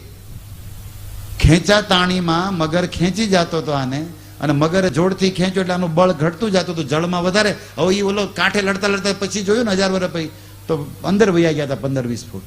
હાથી અંદર હતો, કારણ કે ઓલો ધીરે ધીરે ધીરે ધીરે અણકોનું પાસું મજબૂત હતું. વિપર્યયો ભૂત સકલમ જલૌકસ, ઓકસ એટલે નિવાસી, ઇનહેબિટન્સ, નિવાસી. ઓલો જળનો નિવાસી છે, જલ ઓકસ, બ્રજોકસામ છે ને, બ્રજના ઓકસ, ઓકસ એટલે રહેવાસીઓ. તો જલના રહેવા વાળો જીવ હતો, એટલે એને બધું ઊંધું વિપર્ય હતું. હાથી ઠાકે, આ ઠાકે નહીં, હાથી ભૂખ્યો, આ ભૂખ્યો નહીં, હાથીનું મનોબળ ઘટે, આનું વધે, અને કઈ જ વાંધો નહીં. એમ આપણો કાળ આવશે ત્યારે એનું જેમ ઉંમર વધતી જાય ને પછી આપણું નહીં હાલે, હાલશે ગઢપણનું જ. તમે ગમે એટલા મસાલા કહી લો ગોલ ગાલે, ગઢપણ મતલબ છેલ્લે જીતશે કોણ? કારણ કે એનો સમય છે. આ પ્રસંગમાં પરમ પૂજ્ય રાધા ગોવિંદ ગોસ્વામી મહારાજ એક સુંદર શ્લોક કહે છે, સ્થાનમ પ્રભાવમ ન બલમ પ્રભાવમ, સ્થાને સ્થિતો ઋષયોપી દેવ, જાનાતિ નાગેન્દ્ર તવમ પ્રભાવમ, કંઠે સ્થિતો ગર્જસી શંકરસ્ય. જો આ બે બાધે છે અને આમાં આનું ઘટ્યું બળ ને આનું વધ્યું, આની ઉપરથી આપણને શું શીખવાનું જીવનમાં? ભાગવતમાં બેઠા છે ને, આપણને શું આ કથાથી પ્રેરણા લેવાની? આપણું પણ યુદ્ધ હાલે છે માયા હારે. કામ, ક્રોધ, લોભ મગરોએ પકડ્યા છે, આપણે એમાંથી છૂટવું ને પ્રભુને પામવા યુદ્ધ હાલે છે. ઘડીક ઈ ક્યાંય જાય આપણને થાય ને એવું. તમે જો કોઈ મંદિરે આવો અત્યારે કથા સાંભળો, તમને એમ થાય કે સારું ગમે પ્રભુજી કહે છે થાશું, છેલ્લે કાંઈ નહીં માળા કરી. આમ ઘણા એવા ઉખરાડાય ચડશે, પછી હમણાં ઘરે જાય તો 2-3 એવા ઉતરી ગયેલા આજુબાજુ વાળા આવીને કંઈક કહે ને તો એમ થાય કે હા બરોબર છે, પાણી ઓલું ઉતરી જાય, ઓલું ચડે. અને એમાં કોકના લગ્નમાં જઈએ આપણા હગાના, અને એને કંઈક ખર્ચો કર્યો, આપણને એમ થાય કે આપણે થોડીક મહેનત કરી તો આપણા છોકરામાં આપણે આવું કંઈક, અને ઘરે આમ કઈ હોય રળવાનું મન થાય. કોકનું આપણને જ્યાં જઈ નાનું પાણી ચડવા માંડે. સીધું સીધું તમને બધાને અનુભવ છે. મંદિરે આવો, સંતોને મળો, બધો વહેરા ગાવા માંડે કે હારું આ બધું આમ તો કંઈક કરવું જોઈએ, આ બધું મૂકવું જોઈએ. અને ઓલા પણ જાય તેમ છે કે અરે આમ કઈ હજી તો ઘણું વાર છે, કંઈક થોડોક જીવન મેળવ્યું છે તો કંઈક જલસોય કરવો જોઈએ કે નહીં. બધા આવી રીતે આપણે શું છે, કભી સંસાર ખીંચતા હે, માયા ખીંચતી હે, કભી મંદિર વાલે મેણું કઈ કરવું કરે, આવે છે રવિવાર છે આવજો પ્રભુજી સેવામાં, તો પછી આઈને કોઈ ત્યાં ઓલા કે પણ ન્યા શું છે, અમારા છોકરો વાટે બેઠો અહીં આવો કે નહીં મરો, તો પાછા ન્યા આપણી બધાની આદેશ છે, ઘડીક આમ ઓલા રસ્સા ખેંચ, ઓલો ફેવિકોલ કા હું કે ટગ ઓફ વાર, ઓલી રમત આવે ને દોરી, ઓલા ઘડીક આમ બોલી કઈ પાર્ટી જીતી જાય, છેલ્લે કોણ જીતવું જોઈએ તમને કેમ લાગે? સંતો કે સંસારીઓ? આપણે વચ્ચે છે. સંતોની સંસારીઓની આપણે વચ્ચે છે. સંસારીઓ આમ ખેં છે, બેનું ખેં, ભાઈઓ ખેં, ઓલકોરથી મમ્મી ખેં, બેન આવી જ નથી તું, ઓલકોરથી આ મંદિરે હજી તમે ડોકાતા નથી, આ ઉત્સવ હતો, ઓલકોર આ ખેં, આપણે એમ થાય ક્યાં આવું આમાં. પણ તમે મનથી જે વિચારશો ને, તમારી હૃદયની ઈચ્છા ભગવાન વચ્ચે છે, તમે છો ને ભગવાન વચ્ચે છે. તમે ભગવાનને સાચું કહી દીજો કે અમારે કેણ કરી જવું છે, અને તમે ખોટું કહેશો તો એને ખબર પડી જ જશે. આપણે કહી પ્રભુ તમારી અંદરથી તેમ હજી વાર છે, તો હાલશે નહીં નાટક. અગર દિલની ઈચ્છા છે તો ભગવાન વ્યવસ્થા કરશે. તો તમારે ભગવાનને જોવાનું, અમારે છેલ્લે બુદ્ધિમાન કોણ છે ખબર? સંસારીઓ ખેંચતા હોય, વ્યવહાર વ્યવસાય, આણકોર સંતો ભક્તિ ખેંચતી હોય. આપણે શું કરવું જોઈએ? આપણે તો સંસારમાં નથી જવું, ભક્તિમાન ભગવાન ભાઈ અમુકના આપણને ખેંચતા હોય ને એને ખેંચીને મંદિરે લાવવા જોઈએ. આને કહેવાય વૈષ્ણવ, બુદ્ધિમાન. મહારાજજી કહેતા હતા કે જયારે ઓલું નારદજીનો પ્રસંગ સંભળાવતા હતા ને, યુધિષ્ઠિરે કીધું કે સંતો પાસે જવાનું, તો આપણે કઈ મંદિરે આવો ને, સત્સંગમાં આવો ને, ભાગવત એમ કે પણ મહારાજ માયા છે, છોકરા, ધંધો, તમે તો ઠીક કાંઈ બધું મૂકી દીધું, તમારે જ કરાય ને, પણ અમારું તો જો. એવો ડાયલોગ આવે સીધો, તમે મારતા હશો. યુપી બાજુ હિન્દીમાં કે માયા જાલ ઇતના હે. માયા જાલ એટલે હું કઈ લોખંડની જાળ એ નથી, ઓલા પક્ષીઓને આવડી આ જ માયા જાળ, છોકરા વ્યવહાર ને ઈ. તો મહારાજ બહુ સુંદર જવાબ દેતા है, क्यों नहीं आते कथा में? बोले माया जाल परिवार सब. तो कि माया जाल को लेके आओ, उसका भी उद्धार होगा ना. તમારી જને તમે માયા સમજો, માયા છે જ નહીં, પેલા યાદ રાખજો. જ્યાં કૃષ્ણ નથી ત્યાં માયા છે. જો જે એમ કે પત્ની માયા છે, ધંધો માયા, નહીં. તમે એને મારું માનો છો એ માયા છે. અગર એને ભગવાનનું માનો અને તો એ માયા શું છે? પ્રસાદ છે. એ માયા ઈ છે જેમાં ભગવાન નથી દેખાતા, ભક્તિ નથી દેખાતી. સમજાય તમને પોઈન્ટ? અગર ભગવાનના સંબંધે સંબંધ છે તો માયા ક્યાં છે? માયા તો ન્યા છે જ્યાં ભગવાન નથી. તમારી દ્રષ્ટિ ભક્તિની એને ભક્તિમાં, તો માયા ક્યાં છે? સમજણનો ફેર છે. એટલે જેમ કે છોકરાની પત્ની માયા નહીં, પોતે તું માયા છો, તારી અંદર માયા છે, એ તો માણસ છે અને એની અંદર ભગવાન છે. તે મારા માયના છે ને, એ માયા છે. માનસ દેહ ગેહ જો કિચ્છુ મોર અર્પિલું તુયા પદે નંદ કિશોર. તો ક્યાં માયા છે? બતાવો. તારું આપ્યું પ્રભુ તારા છે, તારી સેવામાં લાગવું છે ને એને લગાડવા છે. અને પછી ભગવાન પૂછે એ ન લાગે તો એને મૂકવાની તૈયારી હોવી જોઈએ. એને ન લાગવું એથી નીકળે. બાકી આપણે હરી છોડવાના, આવો જેનો સંકલ્પ છે તો ભગવાન એની હારે છે. અને હૃદયનો હોવો જોઈએ, ભગવાન બધું જાણે છે. સીધો હિસાબ છે. તો હું એ વાત કરતો હતો કે સ્થાન જ્યાં જાય એવા વિચારો આપણામાં આવે અને એનો પ્રભાવ પડે. એટલે એનું ઉદાહરણ આપ્યું છે કે તમે જેટલું મંદિરમાં ભક્તોના સંગમાં રહેશો તો એ સ્થાનનો પ્રભાવ પડે. તો મહારાજ કહે છે સ્થાનમ પ્રભાવમ ન બલમ. પોતાનું બળ કામમાં ન આવે. આપણે ઓલી બાંધણ થાય તો કે ને છોકરાઓ અમારા એરિયામાં આવે, અમારી ગલીમાં. એમ કેમ? કારણ કે ના અપની ગલી મેં કૂદતા ભી શેર હોતા. પેલા બાંધણ થતી ને એમ કે આપણા એરિયામાં આવવા દે એને, કારણ કે ના આપણું હાલે, ઓલા પણ તો એનું હાલે. એમ આપણો એરિયો કયો છે? જ્યાં સંતો હોય, ભક્તિ હોય. તમારે ભગવાનની ભક્તિ કરી તો જ્યાં, એટલા માટે કીધું તાંદેર ચરણ સે ભક્ત સને વાસ, જન્મ જન્મ હોય એ અભિલાષ. ભક્તોના સંગમાં રહીશું. એટલે પછી સુંદર ઉદાહરણ દીધા છે, મેં ઘણી વાર કથામાં દીધા છે કે ગોળી હોય ને, બંદૂકથી નીકળે ને ત્યારે જ એમાં ફોર્સ છે. બાકી એમ નામ કોઈને ગોળી મારો ને કોઈ મરે નહીં. પણ એ બંદૂકમાંથી નીકળે ને, સામેવાળાનો જીવ લઈ લે. તો હવે તમે વિચાર કરો કે એ બળ બંદૂકનું ગોળીનું? કોનું? બંદૂકનું. અગર ગોળીનું હોત તો એમ નામ કેમ નથી માર? જયારે બંદૂકનો આશરો લે છે એ ટીગર દબાય, ફિનિશ. એમ આપણામાં કાંઈ બળ નથી. માયા જ. આપણે ભક્તિ નહીં કરીએ કે, પણ સંતોના બળે, મંદિરના બળે, એવા પવિત્ર સ્થાને રહી તો આપણું ભજન થાય. અને એમાં ઉદાહરણ દીધું શંકરજીનું. શંકરજીના ગળામાં બેઠેલો સાપને જોઈને, ગરુડજીને જોઈને સાપ ફૂફકારા મારતો. એકવાર ભગવાન વિષ્ણુ ગયા હતા શંકરજીને મળવા, તો ગાડી પાર્કિંગમાં ગરુડજીને કરી, ગરુડજીમાં બેહીને ગયા ને ગરુડા, તો શંકરના ગળામાં સાપ હતો અને એ સાપ ગરુડને જોઈને ફૂફકારતો. ત્યારે ગરુડજી વિચાર કરે કે અરે રે, મોટા મોટા વાસુકી નાગને હું નાસ્તો કરી જાઉં ગરુડ, અને ઝીણું અમથું સાપનું બચ્ચું મારી સામે હોશિયારી કરે, ફૂફકારા કરે. પણ ગરુડ કે હું કાંઈ ન કરી શકું. કેમ? કારણ કે શંકરના ગળામાં બેઠો છે. અગર હેઠે હોત ને તો તમને દેખાડત, ચટણી કરી નાખતા. પણ આ બળ કોનું હતું? સાપનું બળ નહોતું. કોનું બળ હતું? શંકરજીના ગળાનું. સ્થાનમ પ્રભાવમ ન બલ, પોતાનું બળ બળ. એટલા માટે આપણે ભક્તોના સંગમાં રહેવાનું. તમે જો માળા કરો છો, સવારમાં આવીને મંગળા કરીને ભક્તોની વચ્ચે બેહીને તુલસી સામે માળા કરો, અને તમારી રૂમમાં, અમે જ્યાં ભક્તોની જ વાત કરીએ, અમે અહીં બેસીને માળા કરીએ અને રૂમમાં જઈ માળા કરીએ, તરત ફરક પડે. અહીંયા તે આપણું શરીર એવું છે, આળસ આવશે, ઝોકા આવશે, થાક લાગ્યો છે, આવવાનું. પણ અહીંયા હોય ને તો એ બધું આવ્યા પછી આપણે પરાયણે ગમે એમ કરીને માળા કરવી પડે. અને રૂમમાં હોય તો કોણ કહે રામ રામ, એ તો થઈ ગયું લ્યો, પછી તો હોય નહીં કે જીતી ગઈ માયા. અહીંયા હોય તો માયા તો અહીંયા આવવાની, પણ હાલશે શું કરે? એટલે ભક્તોના સંગમાં બળ આવી જાય.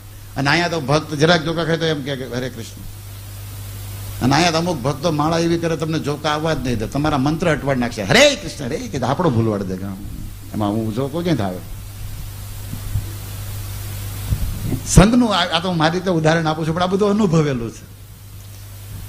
એટલા માટે ભક્તોના સંગમાં જે જપ કરે છે, જે આરતી કરે છે, જે કથા કરે, એવા ભક્તોના સંગમાં એ કાર્ય કરો, તમારું સારું થશે. નહીં કરવું હોય તો થશે. બી પ્રેક્ટિકલ. એકદમ સરળ વાત છે. કારણ કે સ્થાનનો પ્રભાવ પડે. હવે તમે ચાલુ બસ જાય તો બસમાં બધું હાલ્યું આવતું ને એમાં તમે બેઠા હોય ને એમાં સિંગ ખાતા ખાતા રામ રામ રામ હરે એમ માળા થાય. તમે જાગીને એક તો 8:30-9 જાગો, પછી સંસારના ફોન ચાલુ થાય, ઘરના છોકરા જાગે, અને તે માળા લઈને બેહો. માળાનો ટાઈમ તો વયો ગયો, તમારે 7:7 કરવાની હતી.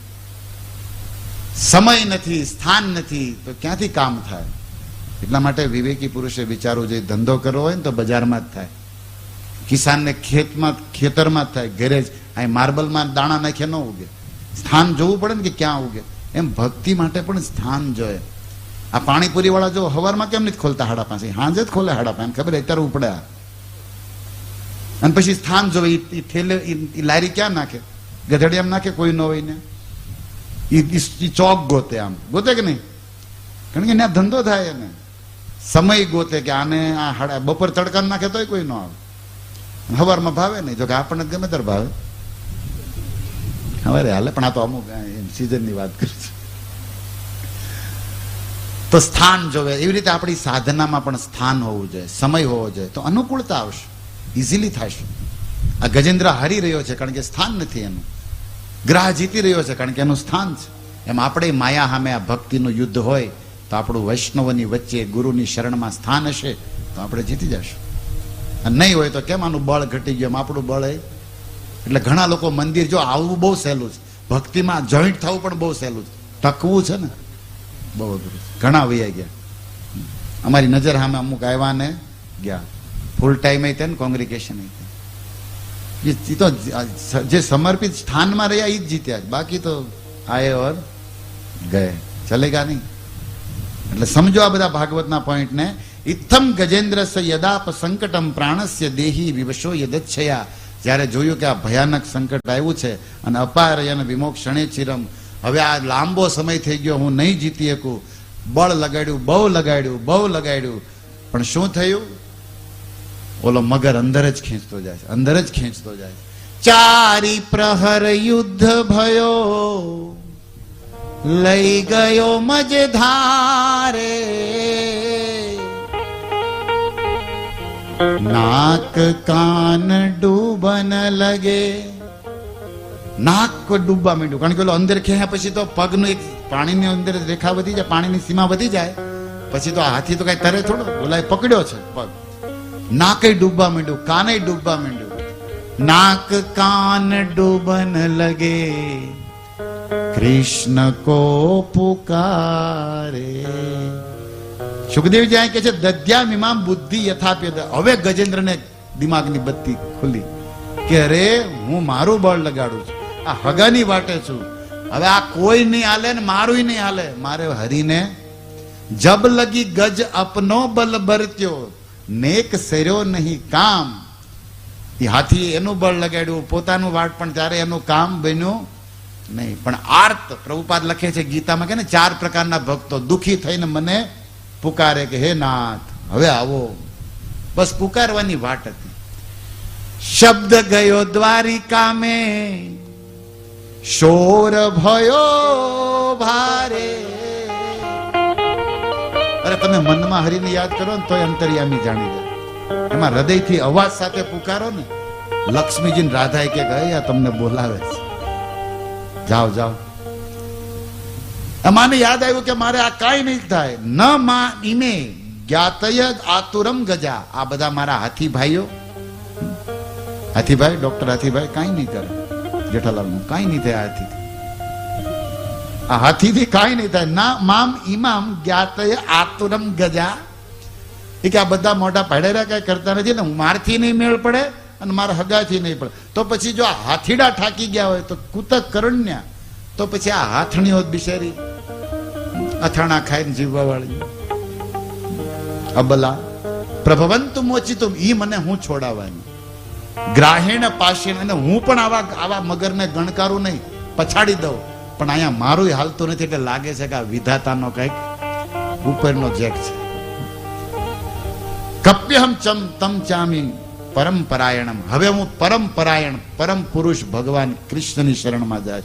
કારણ કે મારે એક તમારો આધાર, હવે બીજો કોઈ મારો કઈ કરી નહીં. સકચ્છ નીચો બલિનો અંતર્ગત.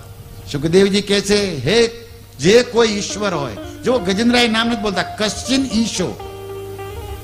શું નથી ખબર કોણ ઈશ્વર છે? કૃષ્ણ છે, ખબર છે. પણ ભગવાનની અવર્ચનીય મહિમાને પ્રદર્શિત કરે છે કે બલિનો અંતક ઉરગાત.